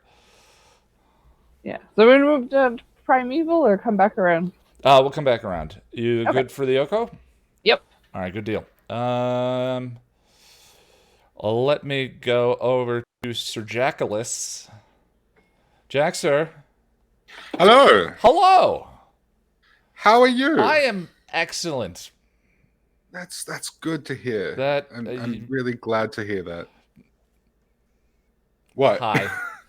Hi. Sorry. So we're talking the Yoko factor. Yeah, we are. Yoko factor. See, I don't have a great deal to say about either of these ones. Okay.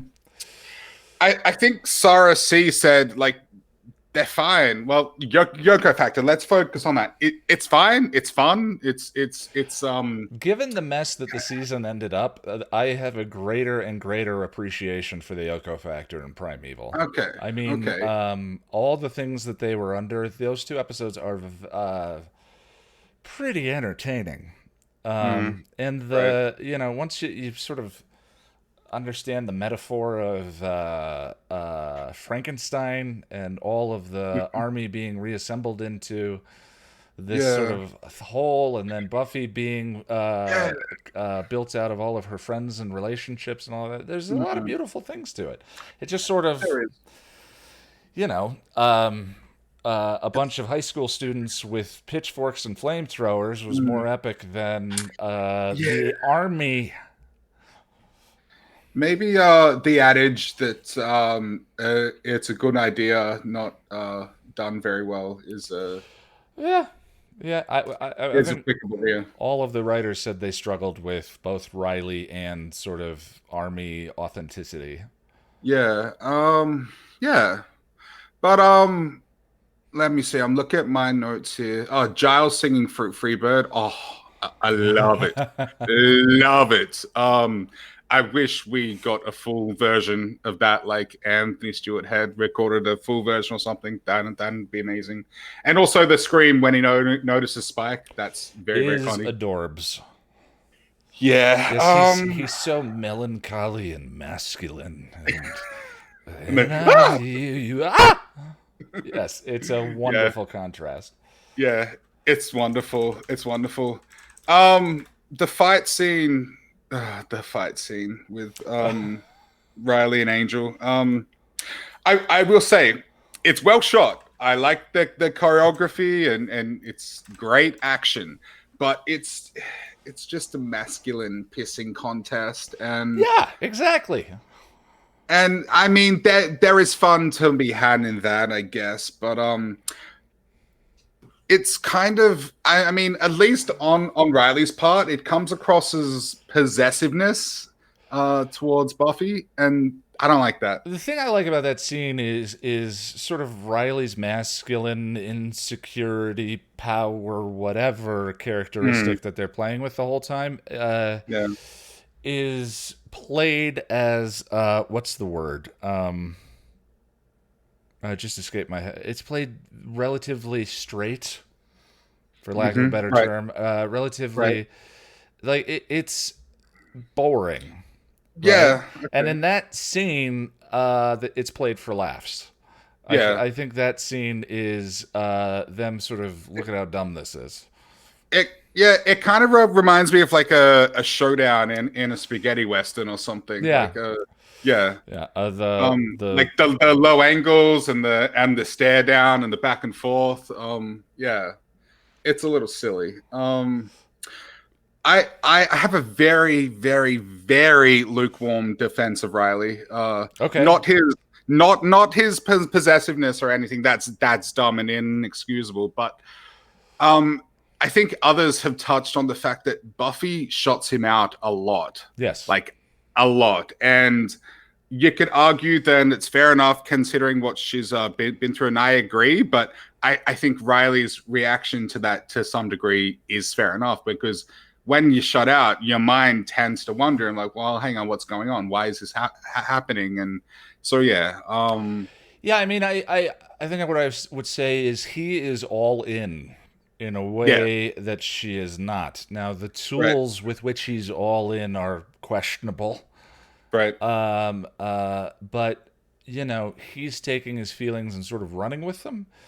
And she does not appear to be taking the time to understand how she feels about him in the same way. Yeah. And like considering Angel and then Parker, like it's understandable, sure. Yeah. But I think Riley's reaction to a degree is understandable as well if we're talking about human beings being human beings. Like, I mean, that's one of the things I love about their downward spiral in season 5 is it feels like there are mistakes on both sides. Right, yeah. You know, when we talk about Riley in a bubble, or we talk about Riley's character, I think that's when we get into the conversation of like, you know, hate on Xander however you want. There is the you're my hero conversation, and you're extraordinary, and Xander has lovely redeeming moments. Yeah. And Riley has you're gonna teach me. Yeah. And you also touched on his line, because I'm so in love with you, I can't think straight. I think you said this word for word. I have in capital letters. Oh, shut up. I get what they're trying to say, and yes, it's true. When you're in love with someone, it makes you a little crazy and blah, blah, blah, blah, blah. But that's not how it comes across. It comes across as him excusing his stupid behavior on just being in love and kind of blaming Buffy for it. Kind of. I don't know. Well, certainly abdicating his own responsibility. I don't know about blaming specifically, but not owning that his actions are his responsibility. That's a better way to put it, yeah. And I do wonder if most of us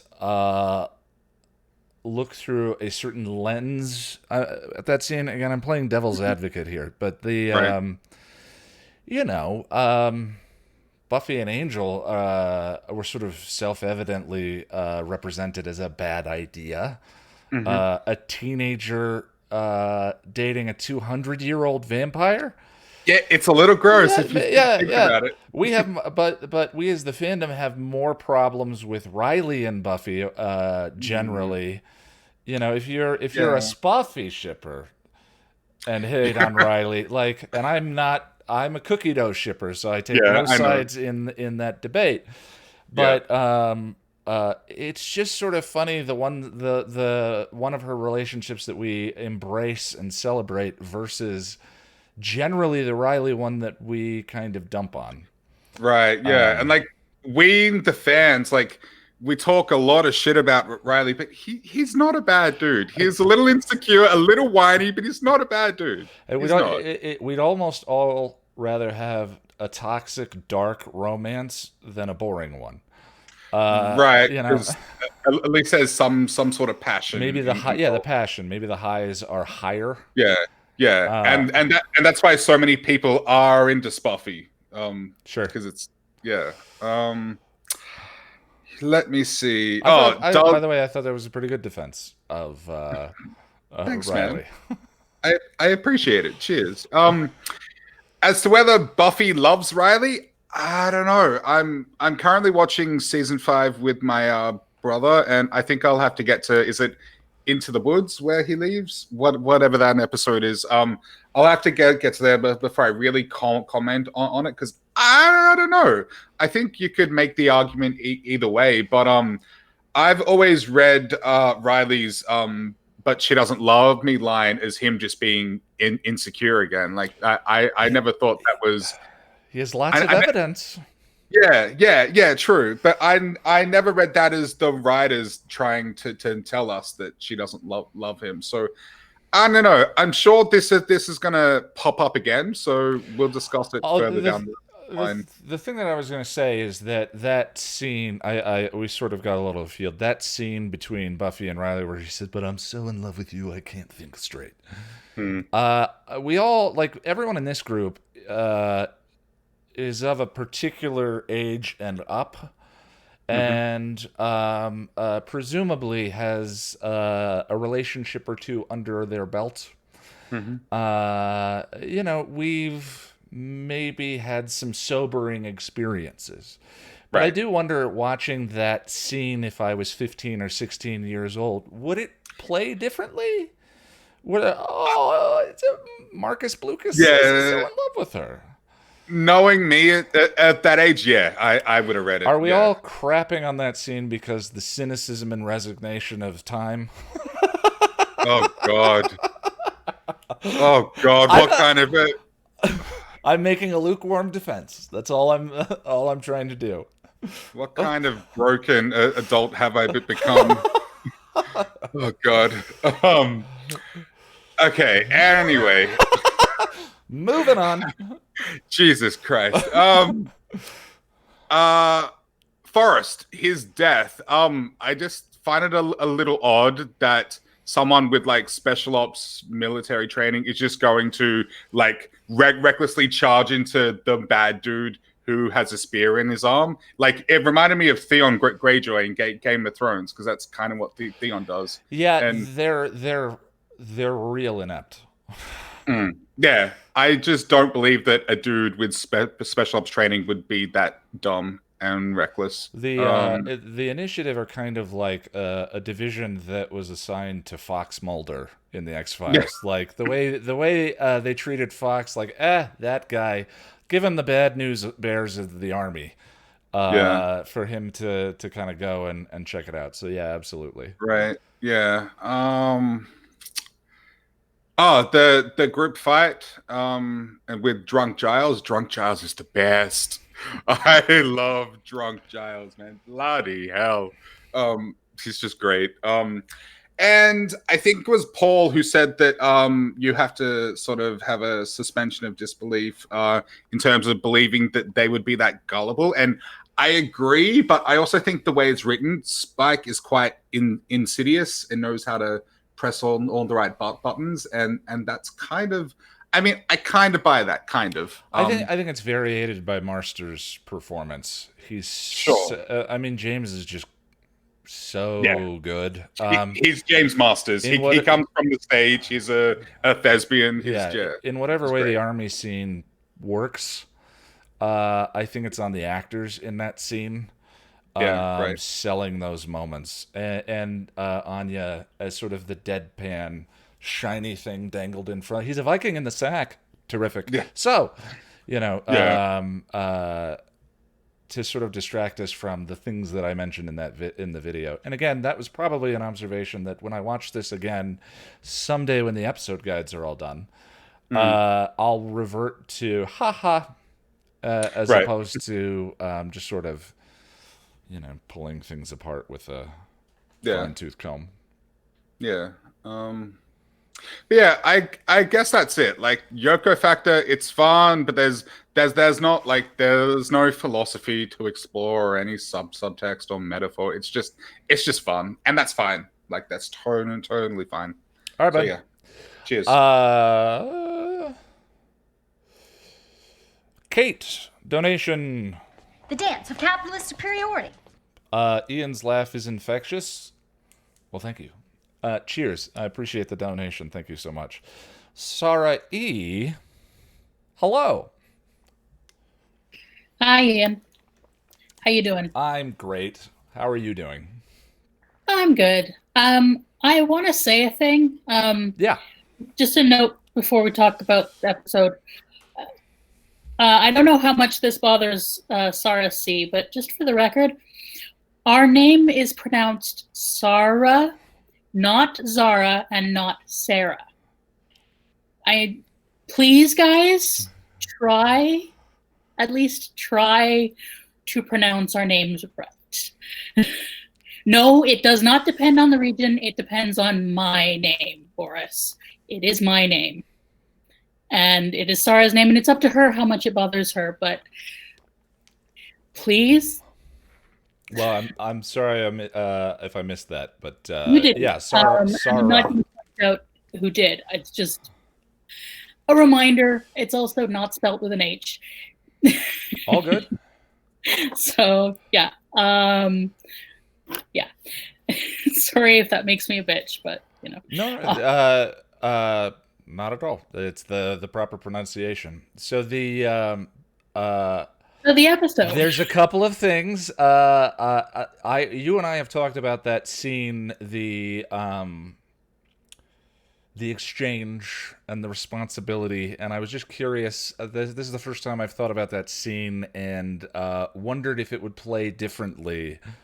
Which scene? I'm so in love with you, I can't think straight. God, yeah, that is it. Would it play differently if the sexes were reversed? I mean. Well, no, I was thinking about age. Yeah. We're all, like I said, we're all sort of a certain amount of accumulated experience, and that's them kind of playing with. Yeah, I think age and generation, I think, are all a factor there, because I think we see in Buffy, and it's not the first time, how that she's like easily distracted by people. By declarations of love and by compliments to her. Mm-hmm. Our girl has a bit of an ego thing. So her being this sort of she loses track of the whole jealousy conversation in the being told that, she's so lovable that that men can't think straight. I think that is partly a factor of her age, and also of her issues with her dad and everything, because a lot of this episode is about people's insecurities and how people's insecurities lead them to behave. And personally, I read jealousy. I think jealousy is insecurity in fancy dress. Okay. Yeah.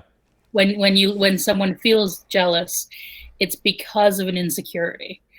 And in Riley's case, it is 100%. His jealousy is totally coming from his insecurity.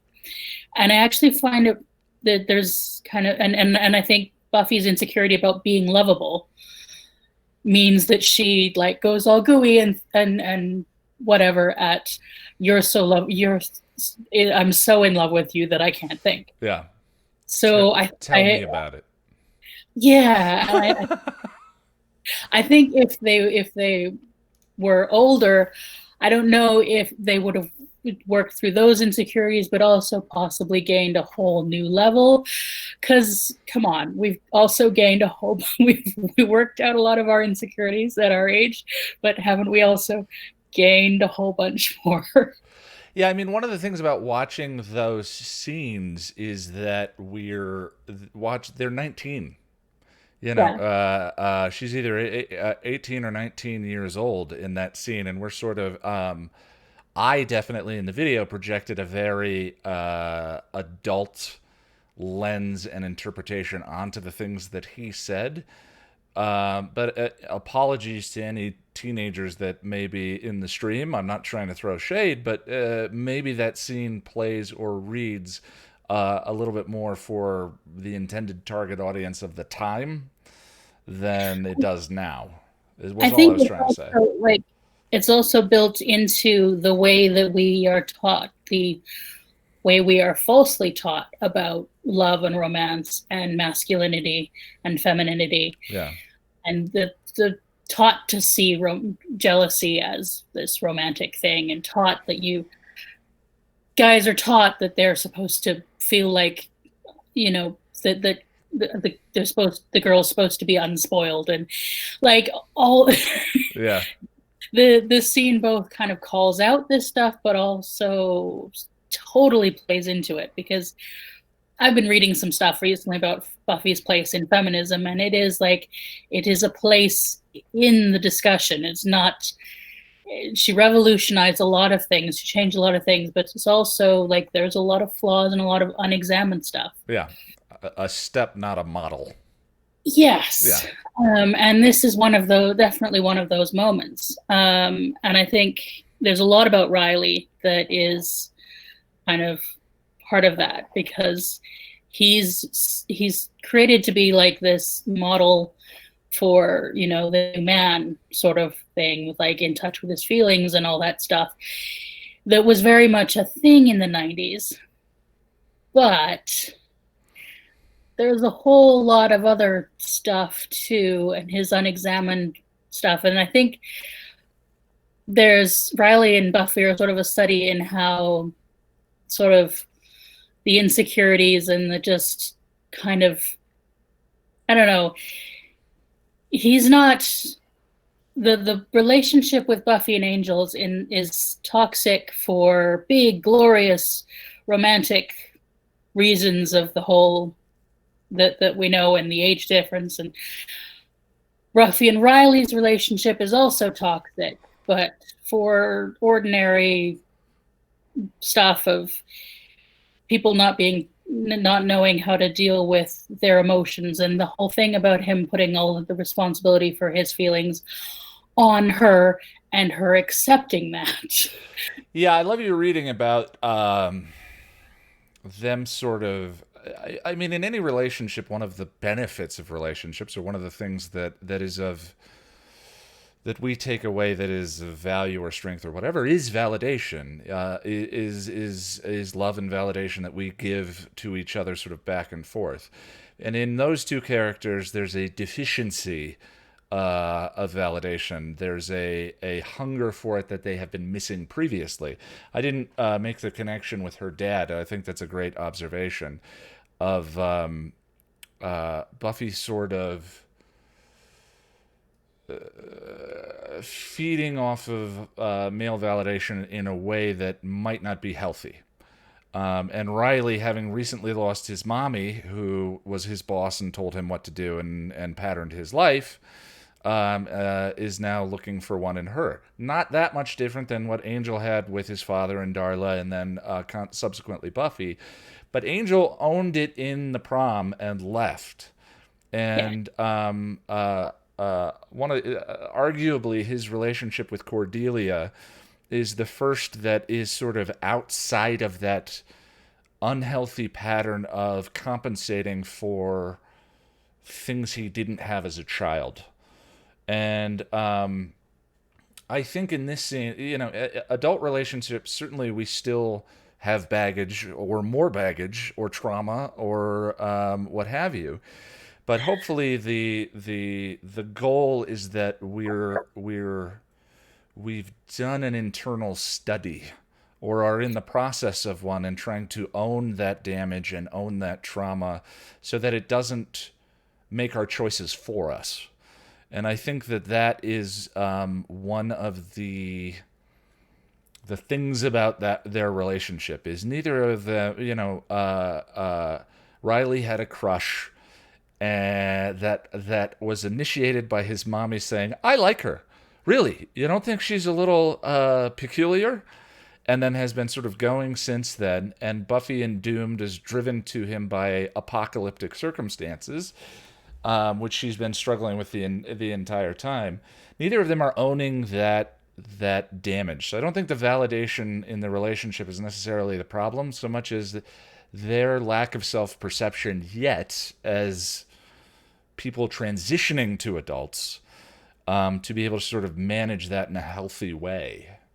But I that was a bit of a tangent. I just loved your reading of sort of where that comes from. Partly that where they are in their lives, but also where the conversation was in the culture and where, to the extent we still are, where we don't always talk about how to have relationships and how to, we tend to tell stories about glorifying the, this romantic crap, instead of stories about working through your own shit and, being, being there for each other in a healthy way, building stuff. Yeah. We get obsessed with the falling apart. We get obsessed with the initial getting together, but our stories don't tell the in-between stuff. And they particularly didn't tell them then. Yeah. And there's kind of an interesting, just talking about the whole insecurities thing, which I really think is the whole deal of the Yoko factor. In the beginning scene where Xander brings Riley his clothes, I have a whole thing about how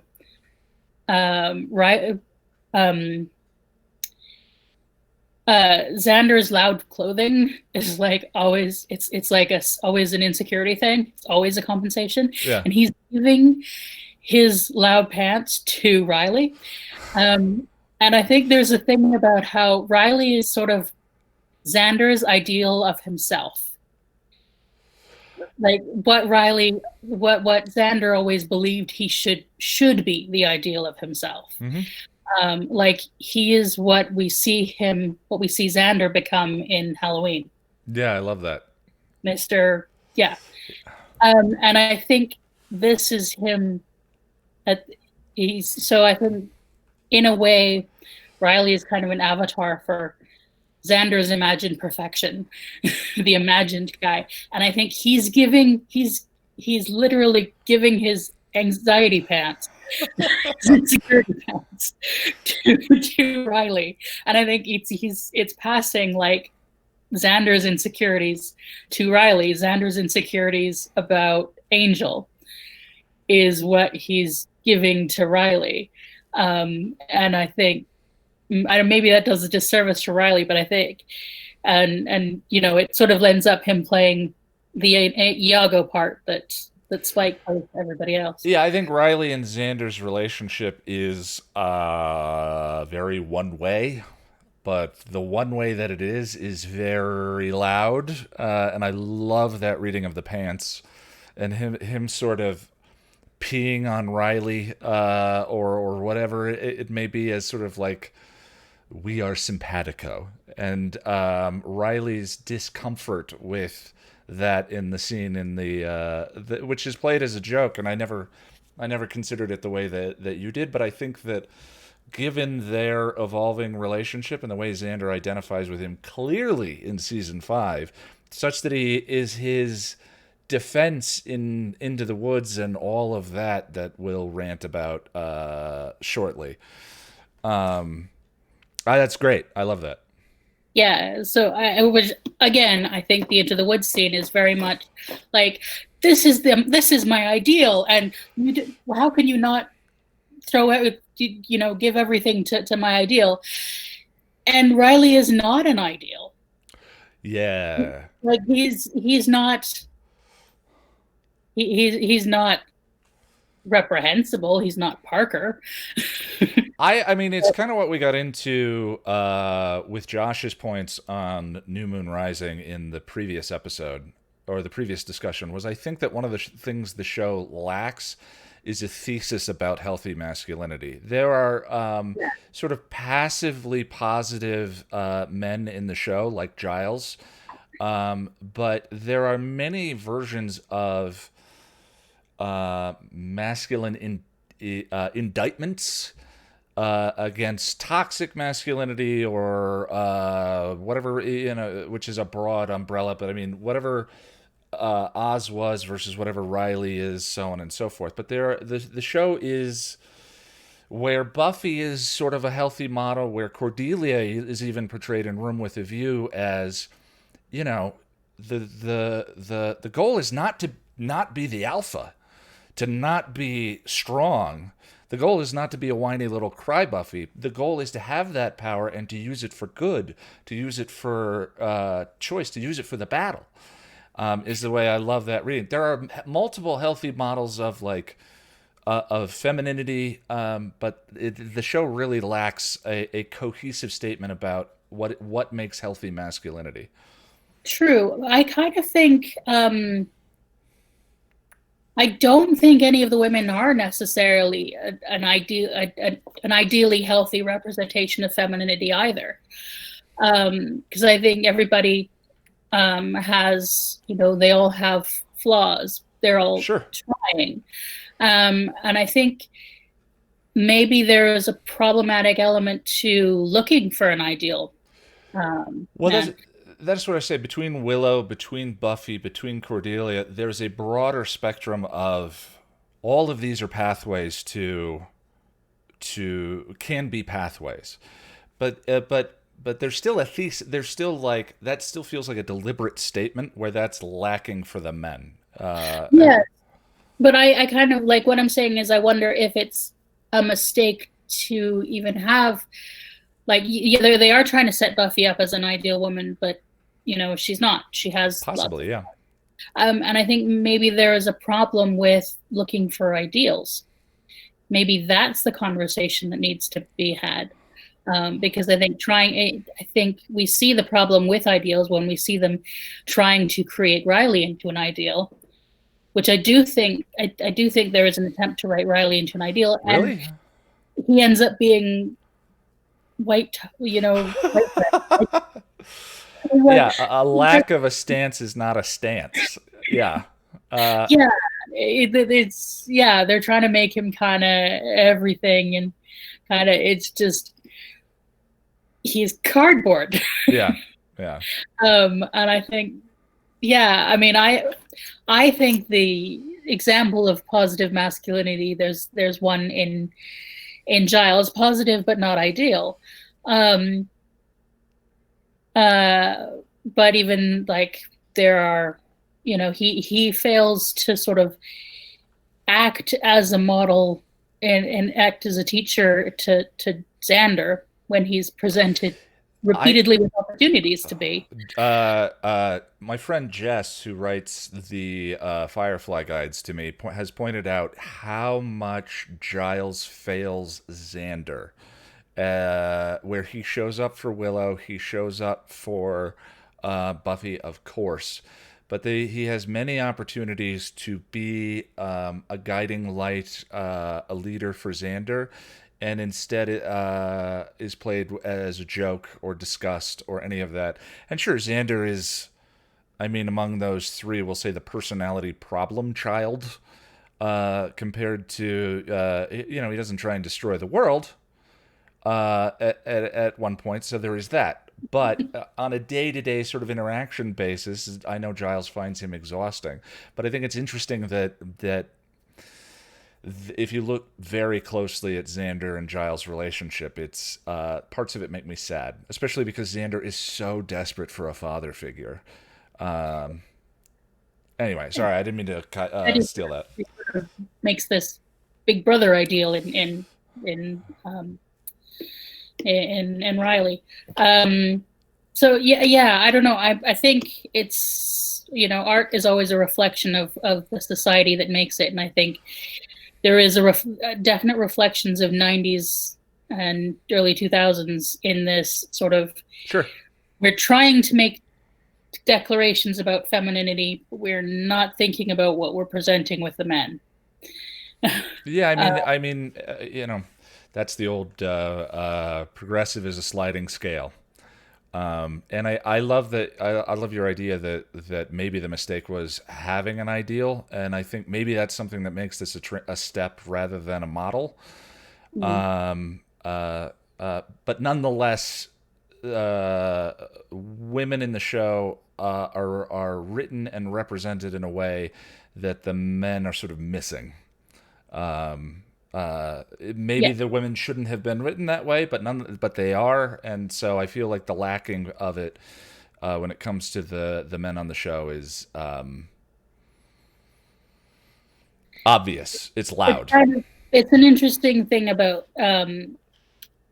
writing in general, because to go completely off topic, there's a thing when I was studying Victorian literature last semester, is anything that was written by a woman, 90%, almost everything that was written by a woman, the male characters were very two-dimensional, and everything that was written by a man, the female characters were very two-dimensional, except for one that was written by a woman who spent most of her time with men. So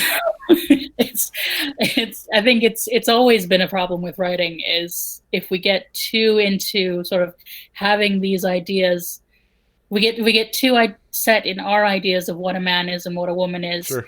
Before we write, without spending time, without consulting people who actually live the experience, or we get a little bit, or without thinking about our own thinking about these things. Sure.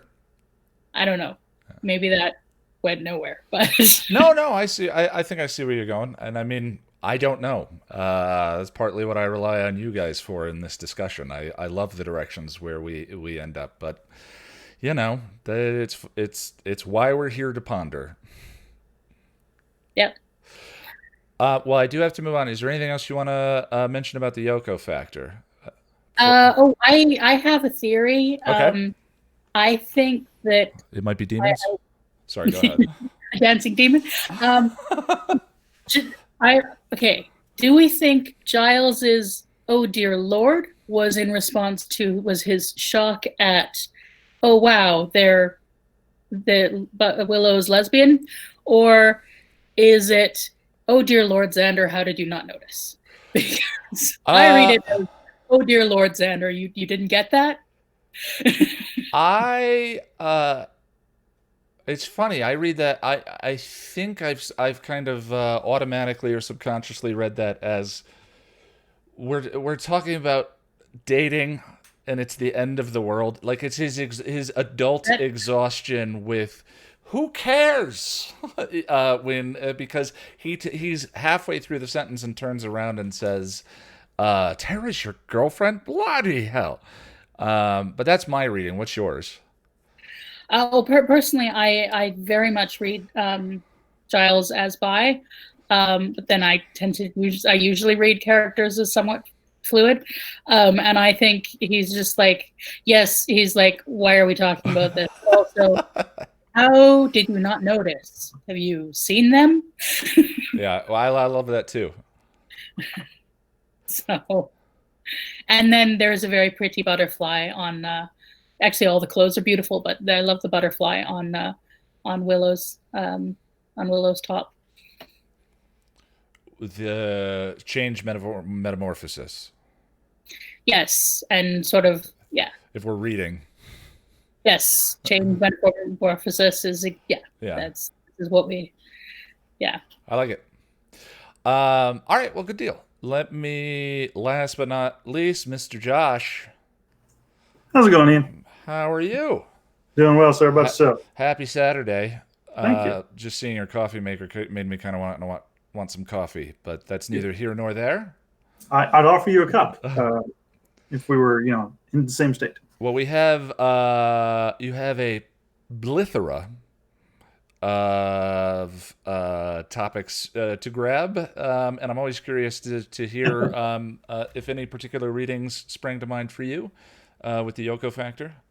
So the Yoko factor, I have a lot more to say on Primeval, and almost all of it is authorial intent, because Yoko factor and Primeval might be my least favorite season finale, and I know Restless is out there, of the whole show, because they're just such a whimper. Yeah. I mean, as presuming we're all saying that Restless is not actually the season finale, which it does not. Restless is a singular exception to me in the entire series. I think so too. I kind of agree with you. I feel like there's some inevitability to that in how the season went, but nonetheless, there's nuggets in both episodes that I enjoy, but by and large, I kind of just try to exhale my way through these two. And for the Yoko factor, your distaste for characters just not talking to each other, yes, I hate it, is equal to my distaste for the gang, the trope of the group falling apart because of a series of misunderstandings and okay. I like the only thing that saves that from being one of the worst cliffhangers is Riley walking into Angel's cave and being like, "And now I'm here." Or Adam's cave, but yeah. Adam's cave, yeah. Because at the end of the episode, when Buffy storms out, like I'm watching it, I'm like, all right, cool. So this is going to be part of the plot next episode where they get back together. Because I don't, there's no suspense to me in that kind of character drama of how to resolve the issue. Yeah, talk. Yeah. Have a conversation, and then they do, and all is well. And I, in most shows, are not brave enough to break up their fellowship and leave it broken until we get to Buffy season 6. But well, I was gonna, when you talk about that, I don't know if that's a trope. Yeah, Boris went to where I was immediately went with what you said. Is Angel does that a lot. And I think I mentioned it in the Why You Should Watch Angel video. That's something they lean on quite a bit, and I think it's partly due to the way Angel is as a character, and maybe they were not so specifically metaphorical for Angel himself. Everyone is sort of on their own quest for redemption, but I get frustrated with that in Angel. Same, especially seasons 3 and 4. I found it a little tiresome in this season, but it's it grates on Angel for me. So I guess I feel the same way you do about the. Yeah, like I enjoy the scene itself. The comedy and the timing, and it's a stage play, like that whole final scene in Giles' apartment. Yeah. Yes, that's a play, that scene, and I love it. Yeah, and it's well done, but like its purpose in the narrative and the story falls flat for me. None of them say the word Spike. Exactly. Yeah, none of them happen to say that word in that scene, which feels... That's all it takes for Buffy to resolve the conflict in the next episode, is to point out that it was Spike, and everybody's like, oh. Yeah, Paul says it's actual farce as a genre, which, it feels like. I also do enjoy the Rangel fight, Riley Angel. I'm shipping them now. And, they have great chemistry, and I really enjoy the Rangel fight. Except, and this kind of goes to your point about authenticity, there are a number of small details in this episode that don't line up and make me think that this episode is constructed of like what was supposed to be instead of what the season became when they were writing it. Okay.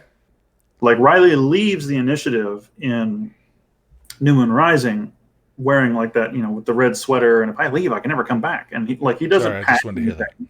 Yeah, he doesn't pack anything up. He doesn't grab his go bag or anything like that. And then he shows up to the Rangel fight, with his mag light and his taser and his baton and he's decked out, and I'm like, where did you get all that? Did you go shopping at the academy?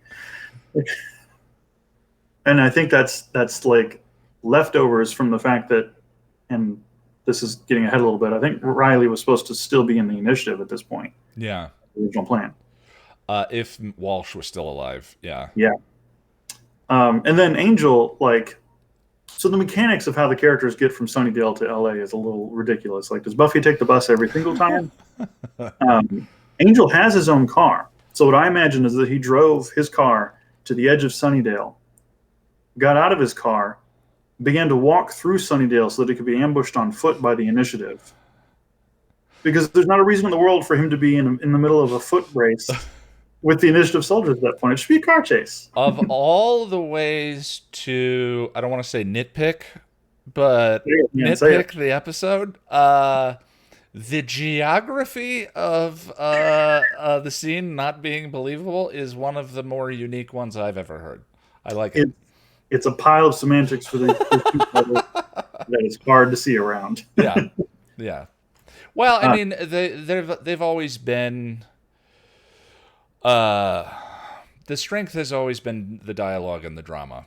I think in every season, the big, bright, shining moments are the chemistry and the drama. This type of stuff you're describing, I think, could apply to Faith's Hotel, which looks to me to be in the same square as the movie theater when she falls off a ledge. I mean, but because we're a little bit more engrossed in that relationship and that battle, we kind of go, eh. It's easier to look past when, it's easier to say that a meal is under-seasoned when the meal itself tastes good. Yeah, yeah, exactly. Wood versus warm milk, less compelling than Faith versus Buffy in that scene. So yeah, I get it. And then, so I guess my last nitpick of Yoko factor is just to kind of point out that as a result of the season being derailed, season 4's big bad is Adam, of course. Yes. And Adam's little bads are Spike and Forrest. Yeah. The one of the readings I've heard is the big bad. It really struggles to line up. The big and the little bad reading for each season. Either Walsh is the big bad and Adam is the little bad, or vice versa. But once she dies, little bad, Spike kind of steps into the role. Yeah, I mean, I think that without Walsh, obviously with Walsh it's different, and when we get to Primeval, I'll talk about my thoughts on that. But this is the second of 3 seasons in the show where Spike is a little bad. Yeah, and I have what I would imagine are controversial thoughts about season 6. That Spike is one of the little bads in season 6. I don't imagine that we will have a discussion that doesn't contain a controversial thought when we get to season 6. So, because season 6 is very controversial. Sure is. Period. Which is one of the things I like about it. And honestly, it's one of the things I appreciate, which I said in the Primeval video, ambition. I would rather a show reach to try and say something of value and miss or fall a little short than to not try at all. Mm-hmm. And I think that's one of the reasons why we're still talking about Buffy, even if it's a step and not a model, is because of that ambition, which plays in every episode. Absolutely, almost every episode.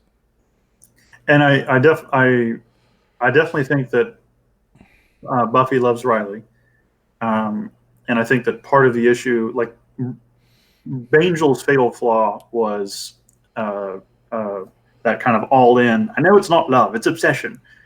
Selfish, banal obsession. Yeah. Whereas Ruffy's fatal flaw is communication. They're not. I could agree with that. I think. Yeah. And so they're not discussing their feelings, other than Riley just I love you, and Buffy being like, that's cool. Yeah, and certainly she was all in before Once More with Feeling, or rather, she was tentatively pursuing the relationship before Once More with Feeling. So it's not as simple as Doomed and the Speed comparison that I keep making, because there were steps and something kind of leading up to that. So your feelings about Into the Woods and Xander in 2 sentences or less?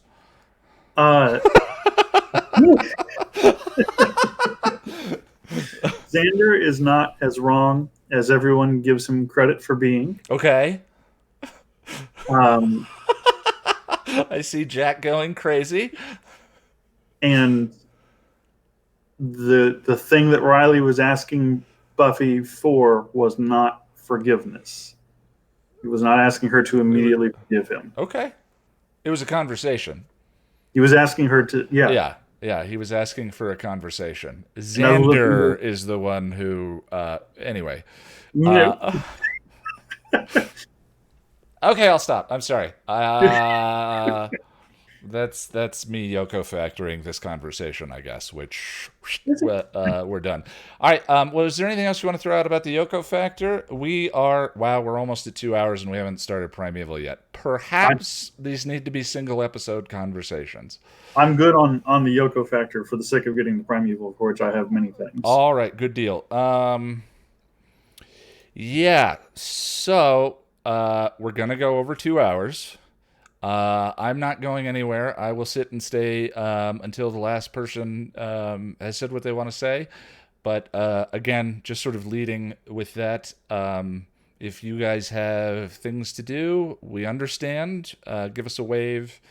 And it is what it is. We all understand. I was trying to be a little bit more keeping us on time today because I knew we were going to do 2 of them. But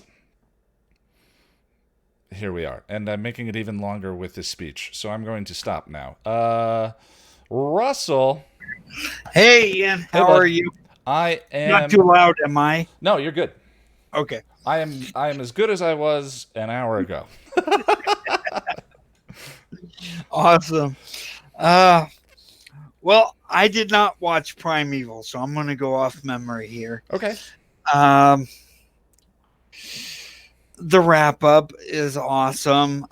It leads into Restless, of course. I'm trying to think here. Where do I start?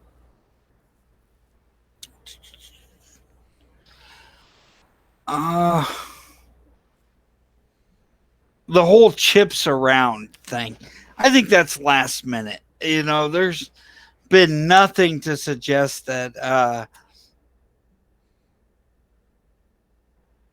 that they were feeding Riley drugs or they put some chips all around. Yeah. Hypnotic chip in him, and I think it was last minute. And I'm not sure, but did somebody say that in a commentary that the actress that played Maggie Walsh couldn't have been around for the episode she had prior engagements? Or I don't remember that she was. I think she was going to be in a David Mamet movie, if I remember correctly, and so asked to be let out of her contract, and so they wrote her out.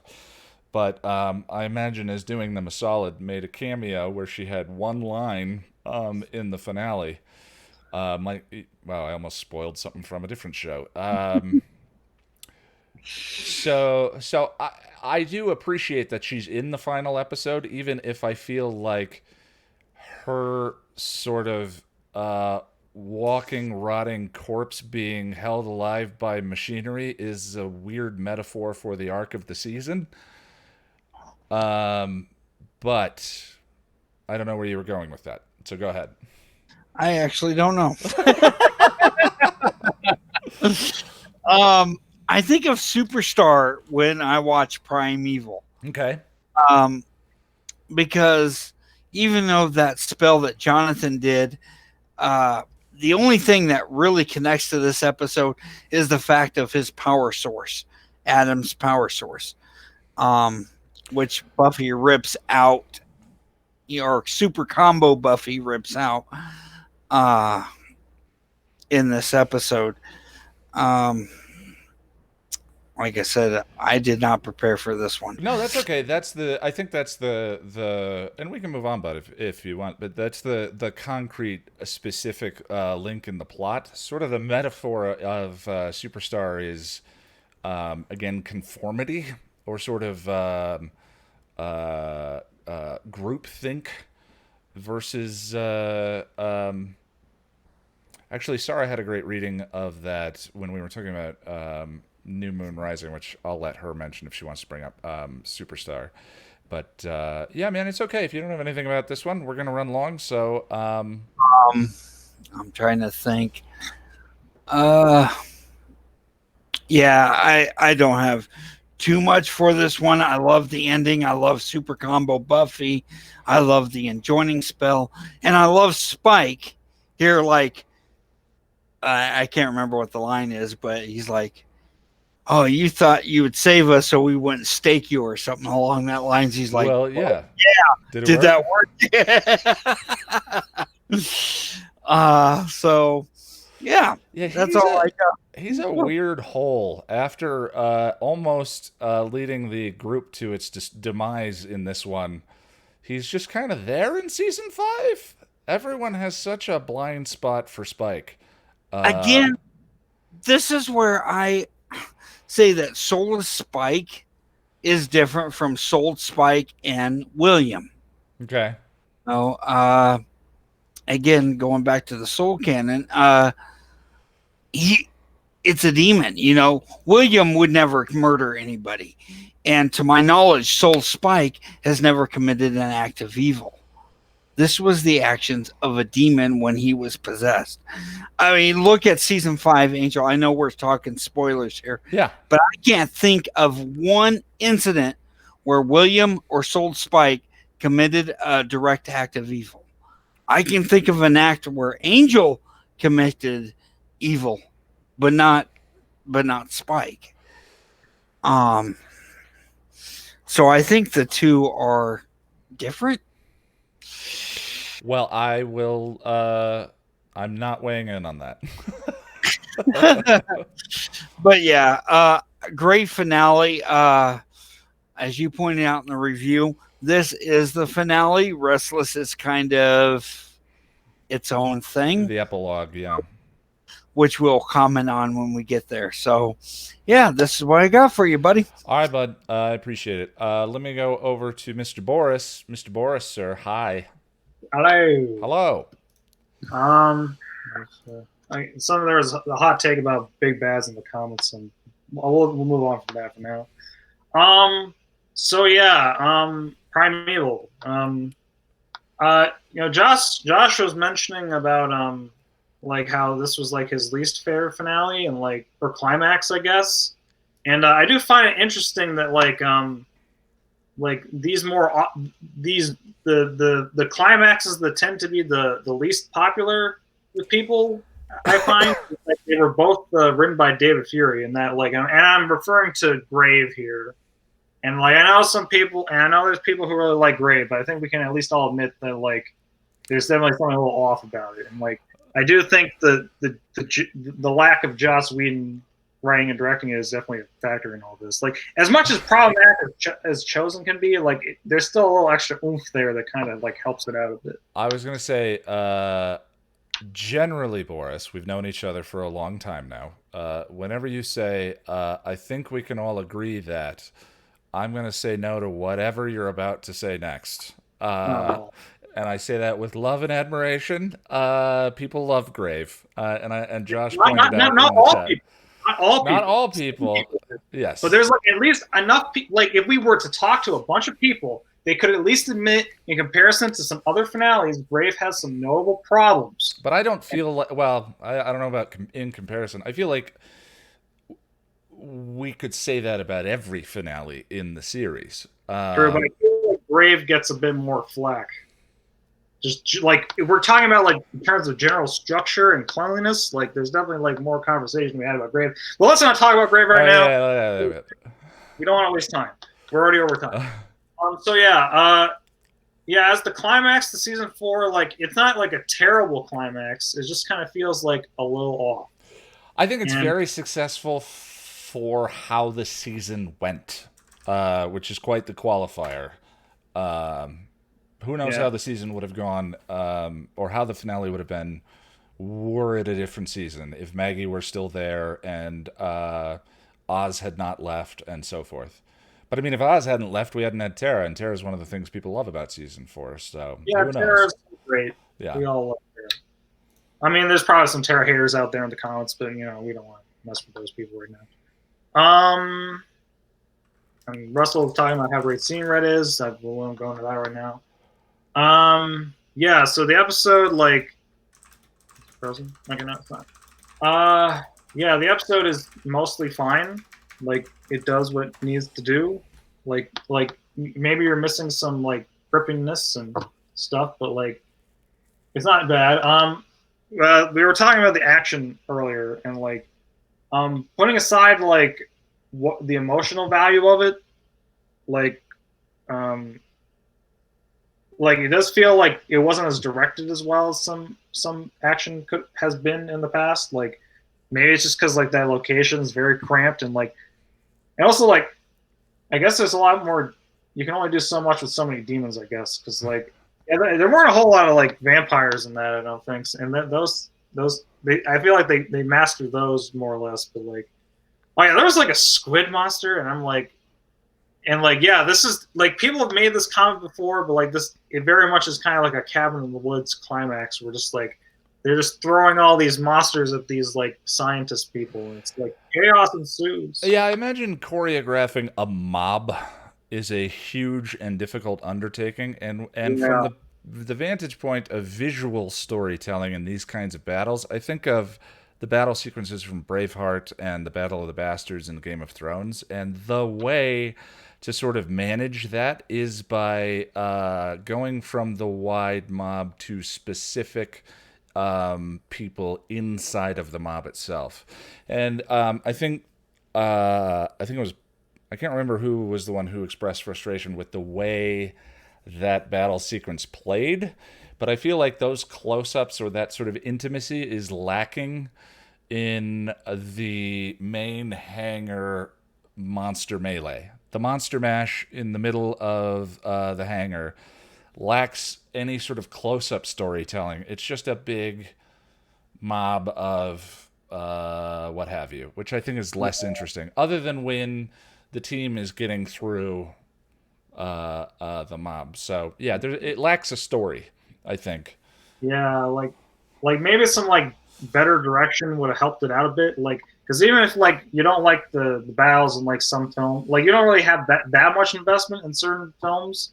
If it's at least directed well, you can kind of get into it a little bit. Well, I mean, even within Buffy, the Graduation Day Part 2, which is the closest thing to this fight, it does what we're talking about. There are the wide shots of the class and all of that, but then you zoom in on the flame units, you zoom in on Snyder, you zoom in on there are specific stories within that melee being told, and the mob in the middle of that battle is just sort of meh. Well, I think it definitely helps with season 3 that we developed more stuff. We knew more of those characters, and they really did a good job building that up. Whereas with season 4, it's a little more mishy-mashy. But we could talk about the battle for a while. But let's go on to some other stuff. Sure. Let me get my notes here.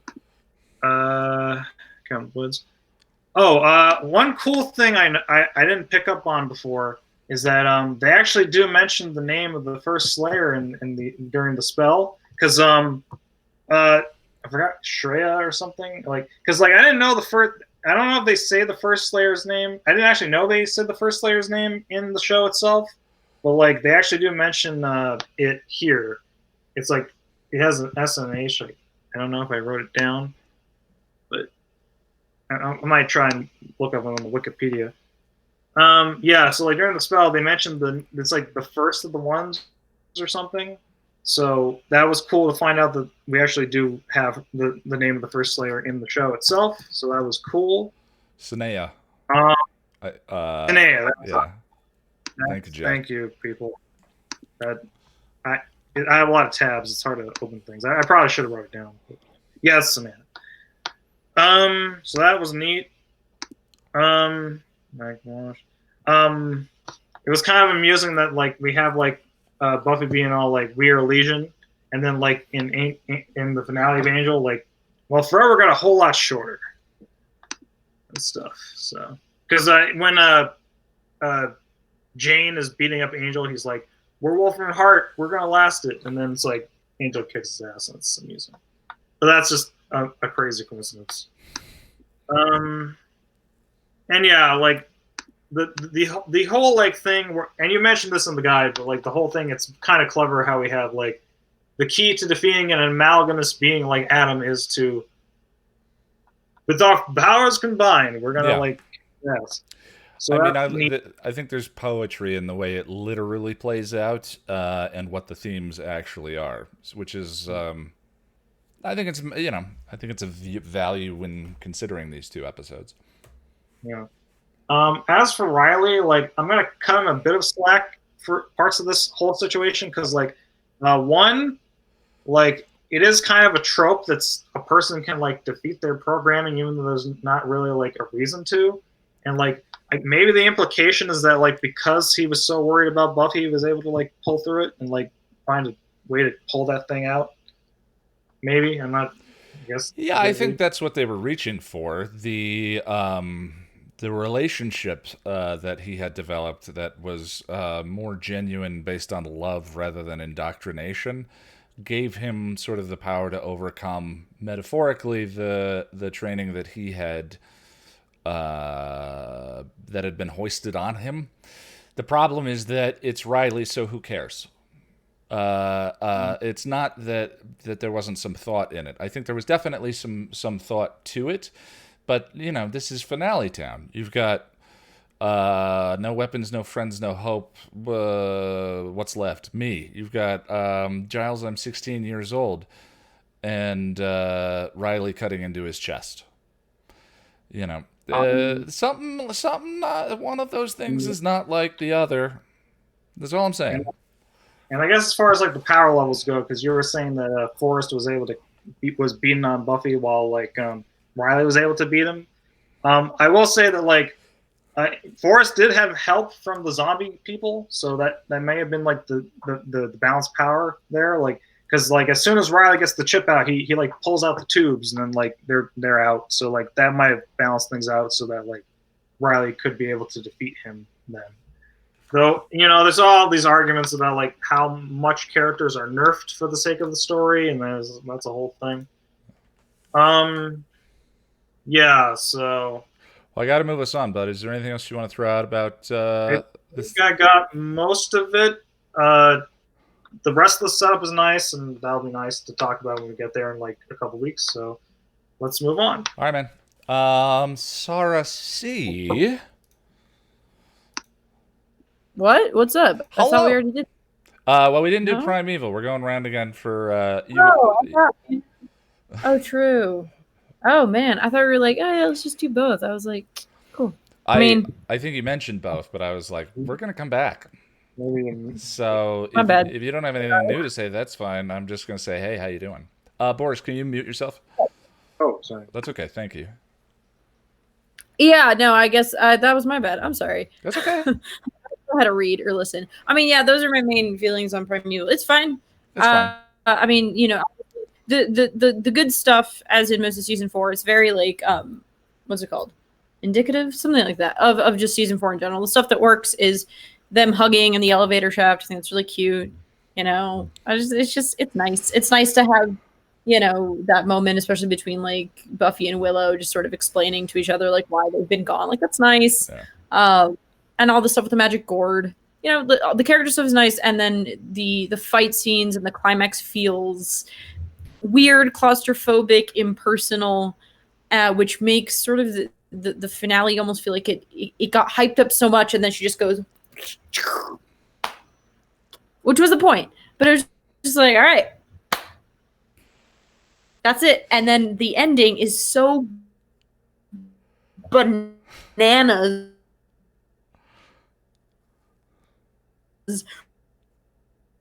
Room with all the guys sitting in chairs and like the bizarre lighting, like the experiment was a failure. Yeah, it's I was so. like- I was literally hanging on every syllable you said there.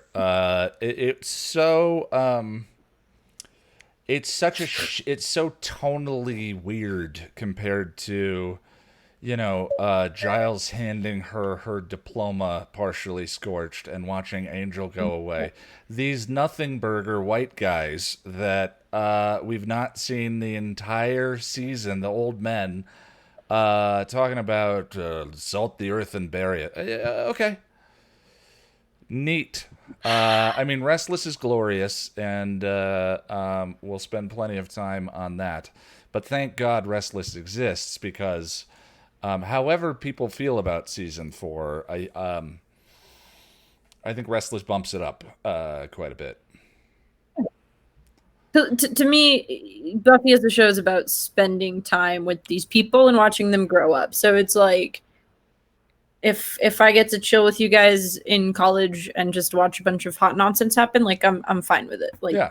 That's not what it's about. Like, yes, it's annoying, and I don't like the initiative arc as much as anything else. It's boring. It's whatever. But that's not really, to me, what Buffy's about. So I'm just like, yeah. It is what it is, and them sitting at the table going, the experiment was a failure, feels very much like the writers going, all right, this didn't work, and they they very much they fill it in with cement, like, all right, that didn't happen. I've never all actually right. thought of what they were saying as meta commentary about how the writers felt about the season, but I love that interpretation. That's great. It's just, the way it's shot is also just really stupidly dramatic. Like the nothing room where everything's black, like it's like some kid's fantasy of like the adults sitting at the table. Like, what is this? Like, green lit this. It's fine. Well, at that point, I figure they'd spent all the budget on Buffy stopping bullets. That was probably a one-taker.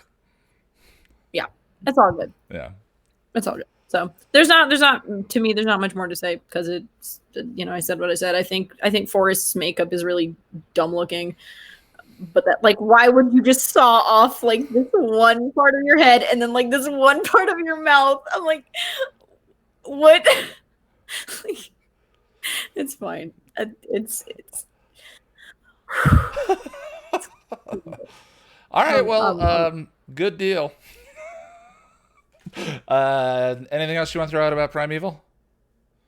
All right. Let me go over to Paul. Paul, sir. Oh, you're muted. Or at least we're not hearing sound. I don't see a light on your headphones either. Oh, there we go. Sorry. Oh, that's okay. I was doubly muted. Yeah. Yeah, so well, any episode that has Giles saying piffle can't be all bad.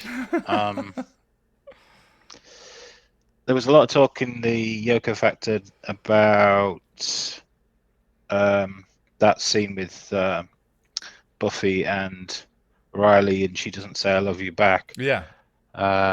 Would it have killed Xander to say it to Anya in that scene where she gets into bed with him? Yeah. I noticed the lack there, I must admit. There's an interesting. I'm not going to do it justice, so I'm not going to try. But Xander giving Buffy that speech about Riley, and then going to Anya and saying what she says is way less romantic than I think that it actually is, because of the context of that scene and him doing all of that. That is not really a compliment for Anya. That's sort of Xander spouting stuff all about him. So I don't know. The whole Riley Xander Zumba Pants interaction that I love now is like thrown the end of Into the Woods into a bit of a spin for me in terms of how to read all that.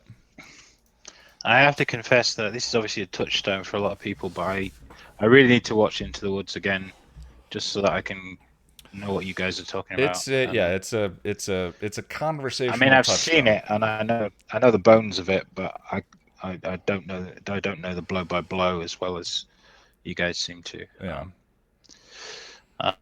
What else? Oh, so I watched the commentary for this. The David I Fury watched the commentary. episode, and then I watched the commentary with David Fury and the director, whose name I can't remember. And there was a couple of interesting things came out of that for me. There's one thing with David Fury says something, and then just stops short of making it meaningful. But I thought it was an interesting observation. Was when Riley digs the chip out of his chest, he says something like, "Well, I think he's just kind of pointing out their own inconsistency." But he says, "Well, I guess he couldn't overcome, the chip in order to talk to Buffy, but he could do it in order to fight," which I think is an interesting. You could take that as an interesting metaphor. Huh. Riley. Somebody else was saying that Riley and Buffy's big problem was communication. That's an interesting reading of that scene. I hadn't thought of that. Yeah. Yeah, I mean, I sort of go along with what everyone else is saying. I think, the episode is emblematic of the season. The initiative stuff doesn't really work. I mean, for me, the battle scenes, what I will say is, do you remember the first Wayne's World movie? I think it was the Wayne's World movie. There's a moment where he's breaking the fourth wall, but he just steps to one side, opens a door, and there's a bunch of fighting guys training.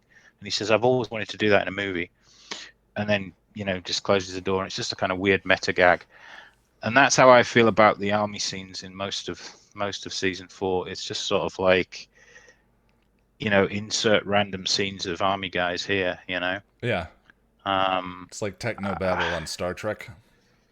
Except it's sort of like it's filler, and yeah, I mean, you talked about it as authenticity, and Boris was talking about not caring about the characters, and yeah, there was some interesting stuff in the commentary about that. I think that because like when they get to the final scene, I think it was David Fury. He said, "Oh, I thought that scene went on for a while," meaning the fight, because they're into the sort of I think it's just they leave the little room with Spike, don't they, after he's killed the demon? Yeah, and it ends with a montage. Yeah, and then the director sort of pipes up to say, "Well, no, we because Fury is like, I'm sure we shot some other stuff," and he says, "Yeah, we did. We turned it into a montage and gets in to cut with the other stuff." So you kind of get the feeling that there was ambition there to end that a bit differently that didn't quite pan out. I know he talks about an alternate scene where they were going to flood the hangar, but they didn't have the money for. Flip the hangar. I'd never heard that before. No, flood. Oh, sorry. Flood. Oh, got it.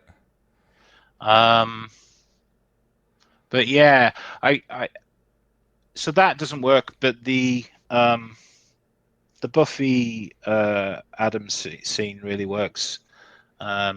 Buffy as Neo or whatever you want to, the Matrix style stuff. It works visually and it works thematically. So that's really good. It's a nice cherry. And I kind of think, I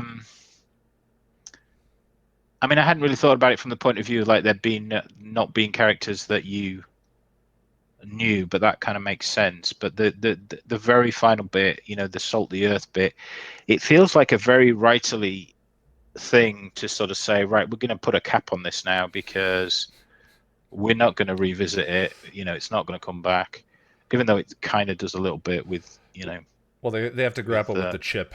Yeah. They have two characters that have hangers on from the rest of the season, so it's not as final as maybe they hoped it would be. But it is a very, it feels a very sort of neat way to cap things off. And it's almost like that's an admission that they hadn't fully fulfill the potential, because you don't need a nice little scene to talk about the mayor and what he did, because you've dealt with that. You've had the climax and the victory, and the coda with Angel leaving and everything. It all works, but here you need something to sort of narratively tie up the ends, and it's just a sort of like, right, that's done. Yeah, I mean, once Walsh died, the icon for the institution went away as well, which required that scene, because Adam was in rebellion to the Initiative, which had the bizarre twist of putting the Initiative and Buffy kind of on the same side a little bit, which makes their conflict in this episode also a little bit confusing, because we all just want to stop the big monster man. Yeah. I think it's also a bit like. But if Walsh were alive that entire time, then you have that mayor wrap up kind of experience where maybe Adam kills Walsh in the final scene and takes her with him, or whatever it may be. But yeah, like once she died, that identity for the Initiative splintered away, and yeah, so you have to have that old guy because wrap you can't up really scene. do, because they don't really have the budget to do the massive battle, play that out to its conclusion. Yeah, you kind of have to have this sort of, well, we've killed the big monster and therefore all the minions disappear kind of thing, which is a sort of trope, isn't it? That sort of like, well, we're not going to bother clearing up all the rest, so that you just put it in this big pot and say we've done with that. Let's salt the earth and fill it with concrete. But yeah, it's okay. It's not as good as the Yoko factor, but it has its moments. Well, yeah, Yoko's very character driven, so, but yeah, the definitely moments. Yeah, so that's me. All right, bud. Sounds good. Let me go over to Wonder. Wonder, hello. Hello. How are you? Good. Been having lots of fun. Excellent. I'm glad to hear it. So we're talking Primeval, but there's a whole bunch of topics that we've all sort of thrown out there and passed along. If there's something you want to touch on. Yeah. I know. Start off kind of nitpicky. Spike couldn't get a brain surgeon to remove his chip. But Riley just rips something directly from his central nervous system. He's just like walking around instead of twitching on the floor. Oh yeah. Well, the chest kind of thing. Well, yeah, arguably with an open. I've heard that one about that for sure. Slashing open your pectoral muscle and then having to fight Zombie X Crush. Probably more difficult than it appeared in the scene, especially given that Buffy has superpowers and was struggling with Forrest. Yes. Yeah. But I don't know, that just always bothered me. But I think that they did the metaphor really well with the coming together of Buffy's metaphorical heart, mind, spirit, especially because it wasn't like it fixed everything. It wasn't like, oh, now they're always in perfect harmony. Well, I mean, that would have been disingenuous, certainly. We all have periods where the heart wants something the mind tells us not to, and all of that. It's a constant balance. Moments of balance are rare. Perfect for a finale, right? Right. But Buffy does that better than a lot of other shows where it's just like, oh no, we're fine now. We're totally fine. I concur. And I'd extend that into when the times when she's fighting Adam before the spell, and she says, I don't toe the line. Like I don't basically I'm not going to do what you expect. I'm Yeah. not going to fight how you want me to fight. And that was, she didn't work well with the initiative. She graduated, left the Watchers, just because, you're telling me it's right is not going to mean I'm going to agree with you that it's right. I'm going to follow my own morality. I mean, certainly that's a running thread through all of Joss's work. Firefly is founded on anti-institutionalized thought. That's the whole framework for that show. And Angel Season 5 is about trading a little bit of bad for good, and their attempts to work from inside the institution. And I think ultimately the thesis of that season is that you can't do that. You can't. Morality is not piecemeal. Is not something that we bargain for piece by piece. So I think that's something that Joss has been writing about for a long time, for sure. Yeah, and I love the emphasis on that line. I don't toe the line, and the weight that it carries just to be met with, oh, and then continue. It's not funny. Yeah, it's a great scene. And so then you have, of course, the full Buffy in tandem with the original Slayer, the Primeval Force, and I think that part of that is the conflict, her full self and the Primeval, and you're using the strength of my full power, but you're not completely embracing it. You're also bringing with you all your friends and letting others in and not committing to it fully, but you bring me forward. Yeah, the balance of the individual versus, her individual strength and power versus the relationships in her life, where Riley ends up at odds with the relationships in his family. The ones that are sort of organic and based on an actual love are beautifully represented in that final scene. Yeah, that's up. Restless, and I think that was the major fight. I don't know whether the melee was supposed to carry much. They don't seem as interested in the story there as the rest of it. It's like that was the meat of it, and this is just kind of how they got out. They had to fight their way out. Yeah, I agree, but if they're not interested, the creators aren't interested, then we're not going to be either.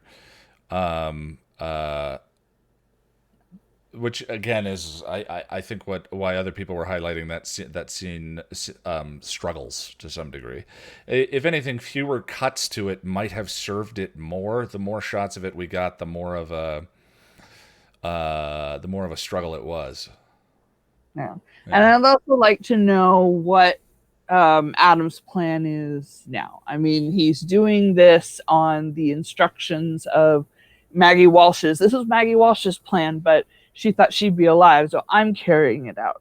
So what is his plan moving forward? Is he going to team up with the government and take over a foreign dictator with all his demon human soldiers?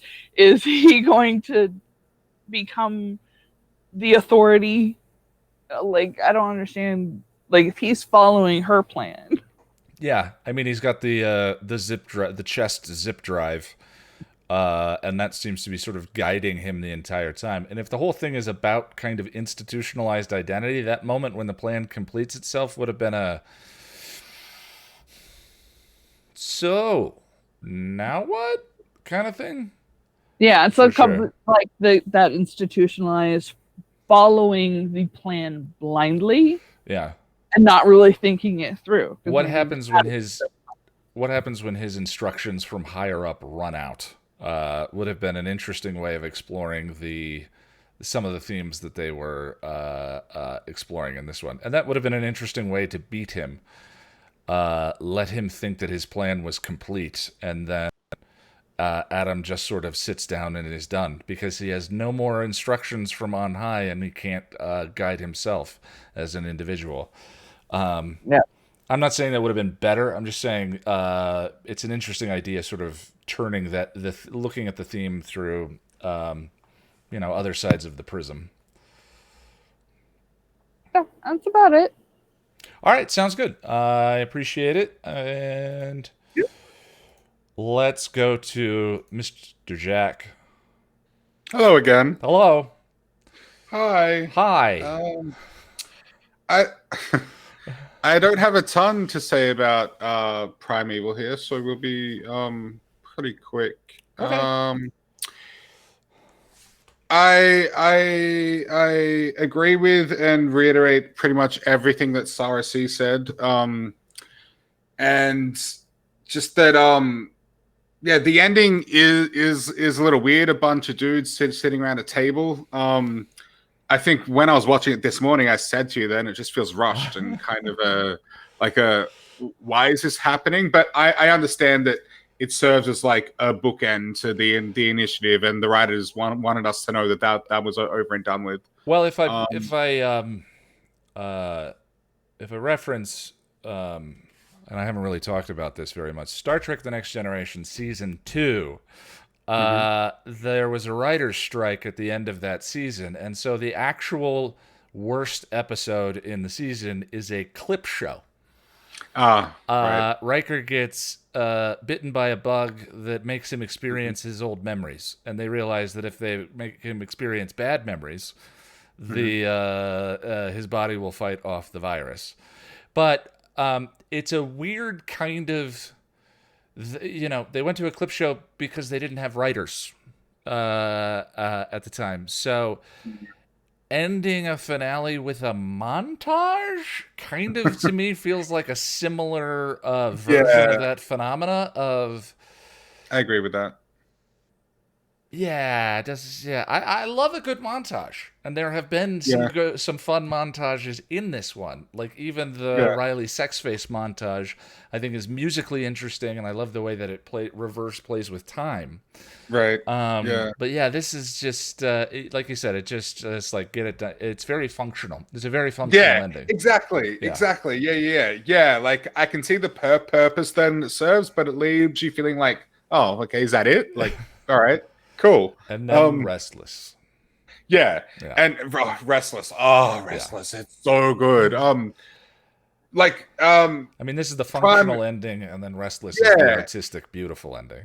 Yeah, like Primeval here, it feels like a finale, and it pretty much is in every way, except for literally, I guess.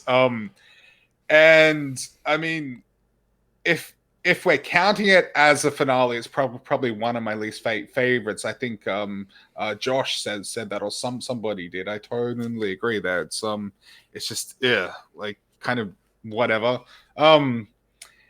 It's got some good jokes in it. I like when they're breaking into the initiative and they're abseiling down the elevator shaft. That's the standout. Xander's. Giles, get down here. No, I actually like when he says, God, we're gonna die, aren't we? That's one of my favorite jokes in the entire series. And Nicholas Brendan, his delivery just makes it so good. Yeah. But yeah, like it sort of reminds me of like Chosen in the sense that like nothing really happens and then there's a big fight and then cool, we're done. Like, you know what I mean? Like it just has a similar vibe to it. But I haven't seen Chosen in a while, so when I do see it next, maybe I'll disagree. But that's just what I was thinking as I was watching it. I like the adjoining spell. That's cool. God mode Buffy is cool. And somebody said how they wish that fight had a little more to it. I totally agree. It just it's over pretty quickly. But yeah, whatever. Oh, and on the writing, you and Wanda were just talking about Adam's plan, right? But was it really Walsh's plan? Is that because I got the idea? Adam breaks back into, I think it's in Goodbye Iowa. Adam breaks back into the initiative and finds a disc that has Walsh's plans on it and sticks it in his chest and says, "Do you want to know what she was going to do?" Right. And in this Primeval, he says this is just like she thought it was going to be. Only she thought it would be she would be alive. Which again is, I think the writer's going, well, this is kind of what we were going for, but we thought Walsh would be alive. Okay, yeah, cool. I stand corrected then. It just, yeah, I think you said in the video, or maybe you said it on stream here, that it's almost like they didn't know what to do with Adam, and that's how I feel about the plan. Like, he's gonna cause a massacre, then build a bunch of hybrid human demon robots and then take over the world. It's just like, yeah, I mean, Walsh works thematically if she thought she was doing good. And was doing a little evil in order to do good, to create a monster in order to save everyone. And so, carrying it out, Adam's going to build a bunch of dudes to go fight demons? Yeah, I just feel like it was an idea cooked up in a very rushed, like, writers' meeting or something. It doesn't, it just doesn't, I don't know. It just seems like flimsy and not well thought out to me. But yeah. Last thing. Oh, Riley removing his chip. It seems a bit off to me simply because we sort of get the impression that he can't do anything without Adam saying, like, Adam's permission or saying so. Like he won't even talk to Buffy, but then all of a sudden he can move and like cut his own chip out. I don't know. That seemed a bit off to me. Yeah, and someone pointed out that we were calling it a mind control chip. It's a muscle control chip, which makes more sense in his chest. Adam's not controlling his mind. Yeah. And you'd think that Adam would have said, "Sit there, don't move, don't do anything." But all of a sudden, he can cut the chip out. I don't know. It's fine. It's just something I noticed. Yeah, I mean, it's fine, I guess. I don't love it. I don't hate it. But yeah, it's got some good jokes. And yeah, that's it. All right, bud. Sounds good. Cool. Cheers. Sarah. Hello. Hi. Hi.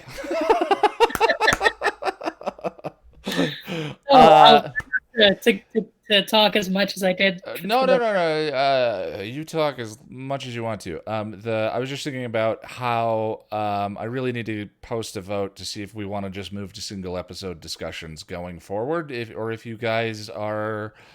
I'll put a vote up. If you guys are fine with the 3-hour discussions, we're not doing it with Restless. I think maybe there's a few times we could combine two, but most of the time I think it's when there's this many people, I think one time is probably... Well, this is the first time we've had less than 10, and we have 9. No Liv today. She must still be asleep. But... Yeah. No shade, Liv. That's said with love. We missed the energy again. Yeah, we miss you. But the Warzone could run long. There's lots of fun stuff about stereotypes for us to talk about. Yeah, that's an interesting definition of fun. Yay! Well, now you know how I feel whenever I write one of them. Yeah, let's leave that for. Yeah. We'll get there. So I'll put a vote up to see if you guys want to permanently move to single episode discussions. It would still be bi-weekly because I can't stream every Saturday. But that's for afterwards because I know these are long. I know everyone's tired, and I appreciate everyone who hangs in here so that everyone feels listened to. You guys are great. So Primeval. There we go. Primeval. I can words. Well, I have a few things, but one of them is I thought recently of a way that I think this could have worked. Like you present your making Xander thing. I think I have an idea. What if we had seen human Adam, or there in some way like Riley had known human Adam, and particularly if he had been like a protege of Walsh or a son of Walsh. Oh. And like that's why she like someone that she was invested in, and maybe kind of in the way that as a foil to the way that that Giles is with Buffy, maybe that sort of relationship, and maybe if she decided, like, if he was dying and she did the Franken thingy as a way to like to save him, or to like make him better, like maybe he was injured and something like that, so that there was like a kind of a reason behind it other than just, hey, wouldn't it be fun?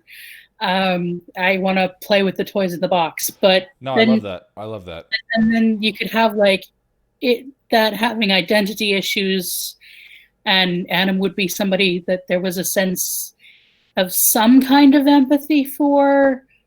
I mean, I know that makes it, you'd have to change how he died. But if there was something there, and I think something there too about the in the sort of the there's a pedagogical argument in A New Man that I love, where between Walsh and Giles, about like his approach is to let her find her way and guide her, and she is into programming people. And so like there was room to play in that sort of thing. And I think the fact that, you know, her not letting somebody be be their own person, whereas the whole thing is Buffy is becoming an adult, and Giles has his issues because he has to step back to let that happen. I love that. Freezing her son in amber versus sort of him letting him go. I saw a chat pass by that said they already kind of did the Mayor Faith Giles parallel. I don't think that matters, and I think some of it is here anyway, because what I think we're seeing is the absence of a male role model. You know. Yeah, it would be a different parallel than the, you know, you can parallel that relationship in different ways and have it mean different things. Yeah, and as long as Giles is a part of her life, he's there to be accessed for commentary in that way. Yeah. Yeah. I don't know how you would have done that with Walsh dying, but I think like maybe if that's why she made the thing, and then why she made Adam, and then Adam kills her, and Adam wants more people like him, which would be a parallel to Frankenstein, because Frankenstein's monster is obsessed with wanting a mate. Adam could be obsessed with wanting to make a crew. Yeah. Yeah, or the I mean, it makes me think about, what if Adam was, if he was her son and she was trying to freeze him, if he was trying to do, she is in the finale as a monster, if he was trying to do the same for her. I mean, there's lots of interesting interactions that way with that idea that you brought up. I'm thinking about this 20 years later, but yeah, that's so, you know, they were making it up as they went along and shit happened. All of our conversations have the benefit of hindsight. But it's an interesting thought to sort of experiment with how, and then, you know, there could have been a whole thing, especially if Riley was friends with the guy and he had to and if it was Graham. Yeah, and I think naturally sort of armifying Xander, which sort of trims down on the redundancy of some of the themes that we've been talking about, making him the army guy, then you naturally have another connection to or another natural relationship for these themes in there. So I do enjoy, in its own, enjoy may not be the word exactly. But Xander's journey of this like hopelessly lost and falling down and trying to pick himself up is a I wouldn't want to lose that. well, what if it was Anya? Xander has found his place with the army. Everyone is off doing something. And Anya, who gave up demonhood, is now struggling with who am I? What do I do? I love that part of this exploration as well. And I don't think you have to lose that necessarily to sort of tighten up some of the issues. I think Anya is spectacular and always waiting to be brought in as a regular. Yes, she is criminally underused. Yes, Emma Caulfield is spectacular. That does actually bring me to the thing about the episode that we have that I like. As opposed Yay! We could rewrite if you and I could rewrite.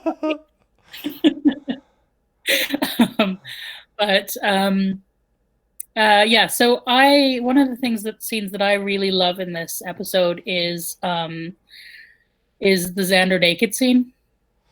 Oh yeah, it's one of my favorite scenes in the episode. It's so personal. It's so intimate. And I really think there's a thing in theme throughout Buffy that taking clothes off is a way to get towards honesty.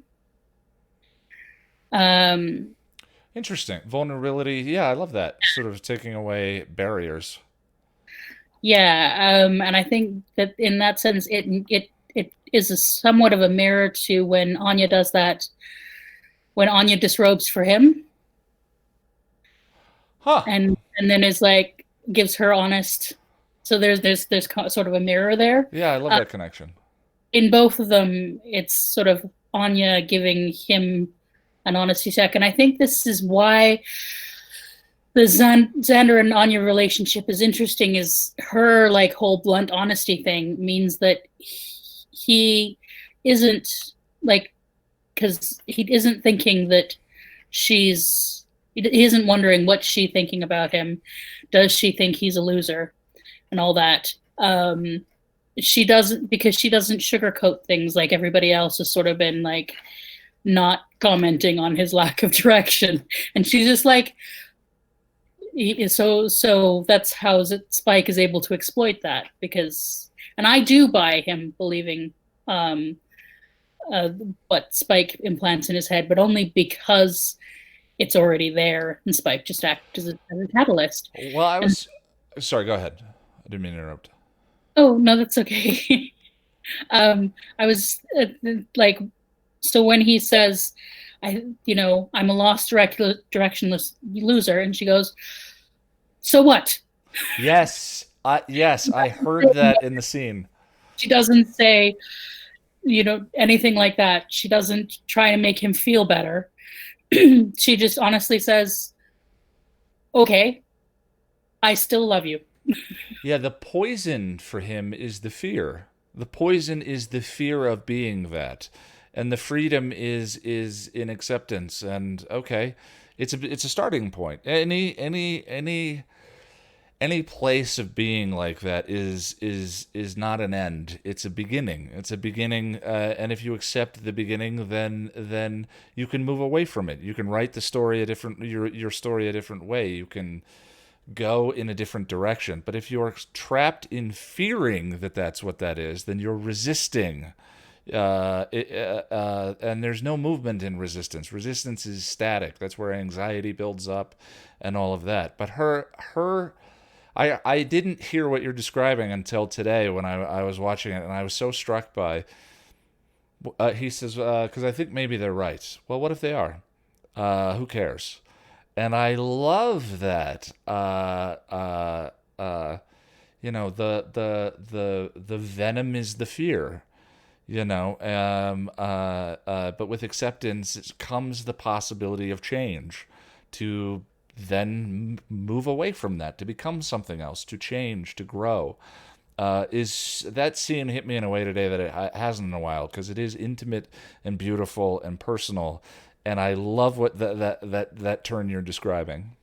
And I think it's okay that he doesn't say he loves her back in a way in this scene, in the way that it isn't. I think it has a different meaning than the one where Buffy doesn't say it back, because he's not in that place yet. He doesn't pretend he is in that place with her. Yeah. He's going to have his own declaration of love, and one that has issues, but I kind of love. That's the bit of Into the Woods that I kind of love. Is she makes this speech here where she says, "These are my feelings about you," and that is a moment after the scene's been about him. There is a moment that's about her and her saying her feelings. And it's okay, I think, for that to just be that moment of her, and there will be about her and her own feelings, and to wait, and there will be a moment when he talks about his feelings and about how he sees her. And I get what you're saying.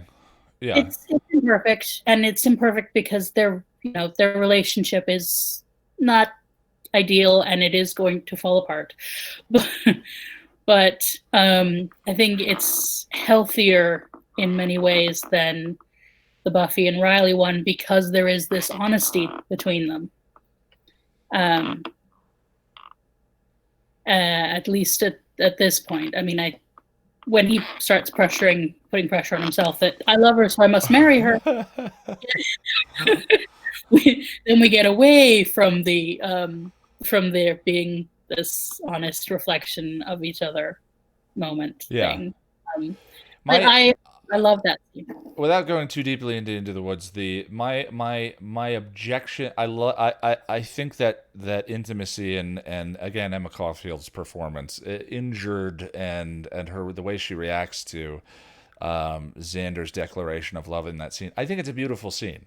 My objection is it being a reaction, Xander saying all of that as a reaction to Buffy and Riley. Makes the scene less about Anya and more about Xander and fear of being like Riley, or fear of missing the opportunity that she had, or whatever. And then let alone all of the other stuff that we'll get into with Into the Woods and his speech. Yeah, I see what you mean. I kind of wonder if it had been in a different order, if because I think a lot of his stupid speech to Buffy is based on his feelings for Anya. So I think there's a what's the causality thing here? Yeah, it's tough. It's again, I appreciate the ambition of it regardless, but it's a challenging scene. That will definitely be a single episode discussion. Yeah. Guide. That's gonna be an hour. That's gonna be a hell of a guide. I shudder to think about it. Yeah, let me think. So anyway, yeah, I love that moment. And I like. Oh yeah, my other thing. I was thinking today. I think that Spike has ADHD. Oh, interesting. What's your? There's something in his planning that reminded me that I recognized myself in his which is maybe that's more of a Yoko factor, but I think it crosses the two. His yes, I will separate them. I forgot that I have to separate, that they have to be together to do the information. Crap. I think that tracks. He doesn't wait for the day of Mordiggian or whatever it is in School Hard. I just got so bored. And he launches a day early instead of waiting for them to be at maximum strength. Yeah, there's definitely a trend of impulsivity and distractibility. Oops, I forgot the thing. Yeah. I like it. So yeah. And I don't know. Is there anything else about? Oh yeah. I think a lot of our issues with the I think there's an issue with set design that is behind a lot of our problems with the way the fight scene and everything. Is that set is too big and too well lit to accomplish what they want without it looking like Doctor Who has just wandered into Buffy. Because as soon as you turn up the lights and have all the space, you see how cheap everything is. Are like the small one, like Adam's little office that's darkly lit, and like the lab. It's these are when these are smaller scales and there's more shadows and stuff. You put things in that big open space and you see how bad the costumes are. And you see how like the fight choreography kind of falls apart. Yeah, and the mob scene doesn't play. Yeah. And I think he was really trying to do Kubrick with the let's have big spaces, let's have the guys in the booths talking and everything else. Okay. You're not Kubrick. You can't do Kubrick. And you can't do it. You can't do Kubrick on a TV show budget. Yeah. Yeah, at least not that shade for sure. Yeah. You can't do the let's have the big scale and Yeah, Restless is probably more Kubrick than that episode, but that Restless is incredibly intimate and closed and curtained and claustrophobic, if anything else. But I was just thinking of Apocalypse Now, which is not Kubrick. It's I was thinking of Full Metal Jacket, but nonetheless, the aesthetic is probably more Kubrickian in that than. I think he is playing with Capella. Yeah. Yeah, he definitely is. I'm just saying, like, if that was their ambition here, Joss indirectly got way closer with Restless than they did here. But again, ambition. Yeah. Yeah. Yeah, I think there's a knowing your limits, and recognizing you can't brightly light and things like that. It just is going to make everything look cheap. Yeah. Yeah. And that's what it did. But again, ambition, and I kind of enjoy the campiness. Yeah, we've talked about that. Since starting, campiness has grown on me, I'll say. I don't know if I could use the word like yet, but despise no longer is true, that's for sure. Yeah, you and I will have to have a whole conversation about camp. Yeah, you gotta read that Notes on Camp essay I sent you. Yes, I need to get that done. Guys will be guys first. Well, is there anything else you want to throw out about Primeval? Good. Josh, come back. Sorry, go ahead, Sarah. I could talk forever, but I'm done for now. And I could listen forever, but we got to keep driving. Josh, thank you, Sarah. Ian. Hello. Hi. Hi. Just realized a light behind me that was. We just talked about set design, and I had to make an adjustment on my own. Sarah, that's I like it. You want to take us home? Sure. So I've been looking forward to the Primeval discussion for literally months. And I throw to you last when we're getting close to 3 hours. Yes. I apologize. It's okay. The pressure is on, though. Okay. To be brief and interesting. So the episode as is, again, is not one of my favorites. I think but it oddly enough has one of my favorite Buffy moments in it, where she finally gets up in the Colonel's face and she's like, "This is not your world. This is mine. You guys are invading in my space." And especially in a feminist lens, when she stands up to a patriarchal figurehead and says, "You're in my world," like, that's powerful as hell, and I love it. Yeah, and he's very, for that message, that actor is very specifically cast, then you might say. Mm-hmm. But I've been looking forward to this discussion because I find Primeval as is so disinteresting that I've spent literally months attempting to conjecture what was supposed to happen. And And I've looked at a couple of different things. First of all, I looked at Frankenstein. I looked at Shelley's Frankenstein, and I think that Walsh being what? Go ahead. No, I was just gonna say I love. It's that's one of the biggest tragedies. Is there's Frankenstein itself holds so much potential. So I love this. Go ahead. To paraphrase, I think Dr. Frankenstein's last words, his dying words, was him trying to get the other guys to seek happiness in tranquility and avoid ambition.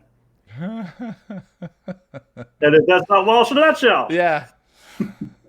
And Walsh, and I'm sorry, Frankenstein is also pursuing the creature for a large chunk of the book.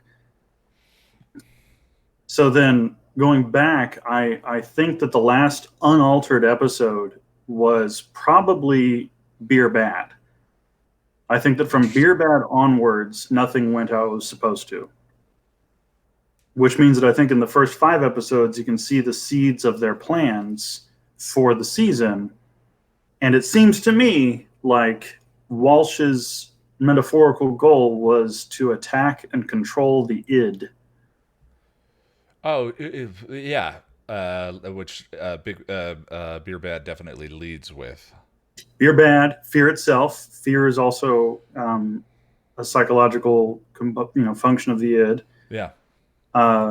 And the loss of Oz meant that Oz getting captured by the initiative, which as I understand it was supposed to span multiple episodes, didn't get to. And if Oz the wolf is a symbol for the id, then it makes sense to me that probably would have been close to the climax and may even have been the original reason why the Scooby Gang goes down into the initiative to rescue Oz to free the id.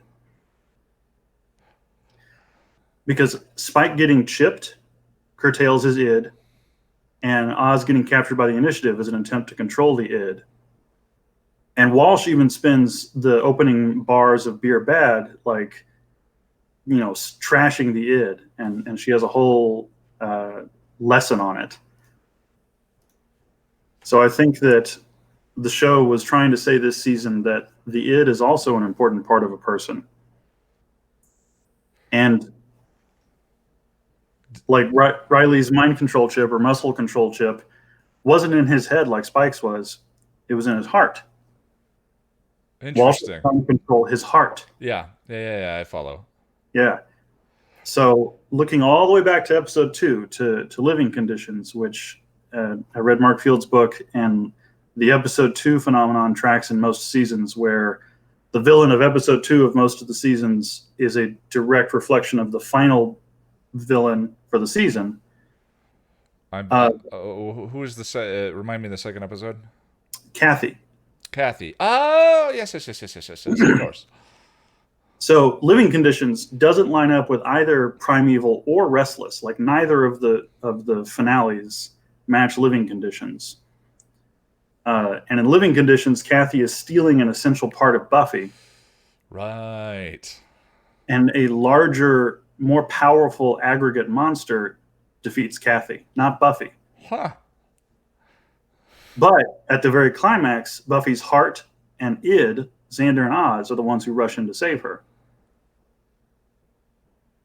Yeah, you're blowing my mind. I have no follow-up.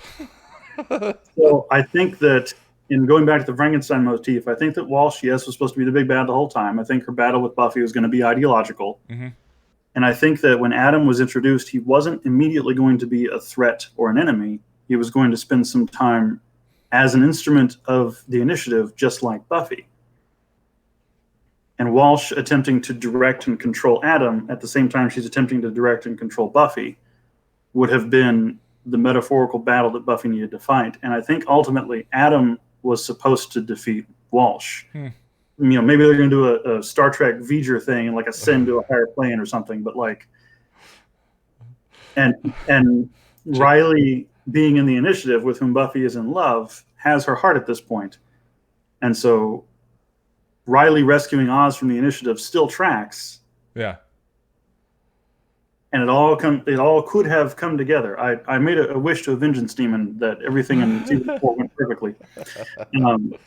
Well, and I still love that the bit, there are bits of poetry in Primeval. As you say, Yeah. it is somewhat flat, but the fact that there still are in Primeval, I think, is amazing. And I agree. What is I've heard people speculate as to what how that would have gone, but this is probably the most interesting version of it I've heard. So the Willow Oz Veruca love triangle was supposed to span several episodes. Oz getting captured in the initiative was supposed to span several episodes. Oz was a key part of this season. It wasn't just Walsh's departure that derailed the arc. It was Oz. Yeah. Because it was about the id. And in Fear itself, the monster that Giles grabs and turns on is like, it's alive, is Frankenstein. Oh, I forgot. I've never made that connection. That's great. Yeah. So that, to me, that's what was supposed to happen. And I think if everything had gone perfectly in this alternate universe, season 4 would have been probably one of the most like thematically impactful seasons of the show. Well, I think that season 5 rebounds so hard. It does, and structurally and thematically. I think the Dawn conversation aside, which I always get a little tired of. I like Dawn too. I like Dawn, but just sort of structurally and what everything means and where things line up. It's so complex and tight that it feels to me a response to some of this. And I love your thoughts on where this might have gone, and them sort of being like, all right, we are sticking this landing with structure with season 5. And I think there was still probably room for Tara and Willow to be a thing. Amber Benson has said in a couple of interviews that when she was hired, she was told she was going to be a friend and not a love interest. And I think that... That's interesting. Yeah, like I think that Seth Green leaving, they were like, oh, well, okay, you're in. Yeah, I heard one of the original intentions was that Xander was going to explore his sexuality and not Willow. So I don't know. Who knows how it would have gone? But I love your reading of the way the table was set early on. Mm-hmm. And if that's not commentary on how interesting I find actual Primeval, I don't know what it is. I spent literal months trying to figure this out. All right, man. Well, good stuff. Is there anything else you want to throw out about the episode? That's all I got. Okay, everyone. Where are we at? Yes, we are 4 minutes short of 3 hours. That I'm gonna go out on a limb and say that's probably too much. So yeah, I'll start a conversation on the on Patreon to try and figure out if we're just gonna do single, double, if we're gonna skip more with 5-2. But yeah, 3 hours is a lot to ask of your time. So I appreciate everyone hanging in and understand the people that couldn't and had to go. So no worries. Let me just go ahead. We're at least doing Warzone for next time. That'll be in 2 weeks. Again, in the conversation, we'll figure out whether it's Warzone and Blind Date. But either way, I appreciate you. I appreciate your time. And thank you, everyone in the stream. We'll see you in 2 weeks. Good night, everybody. See you later. Bye, friends. Bye.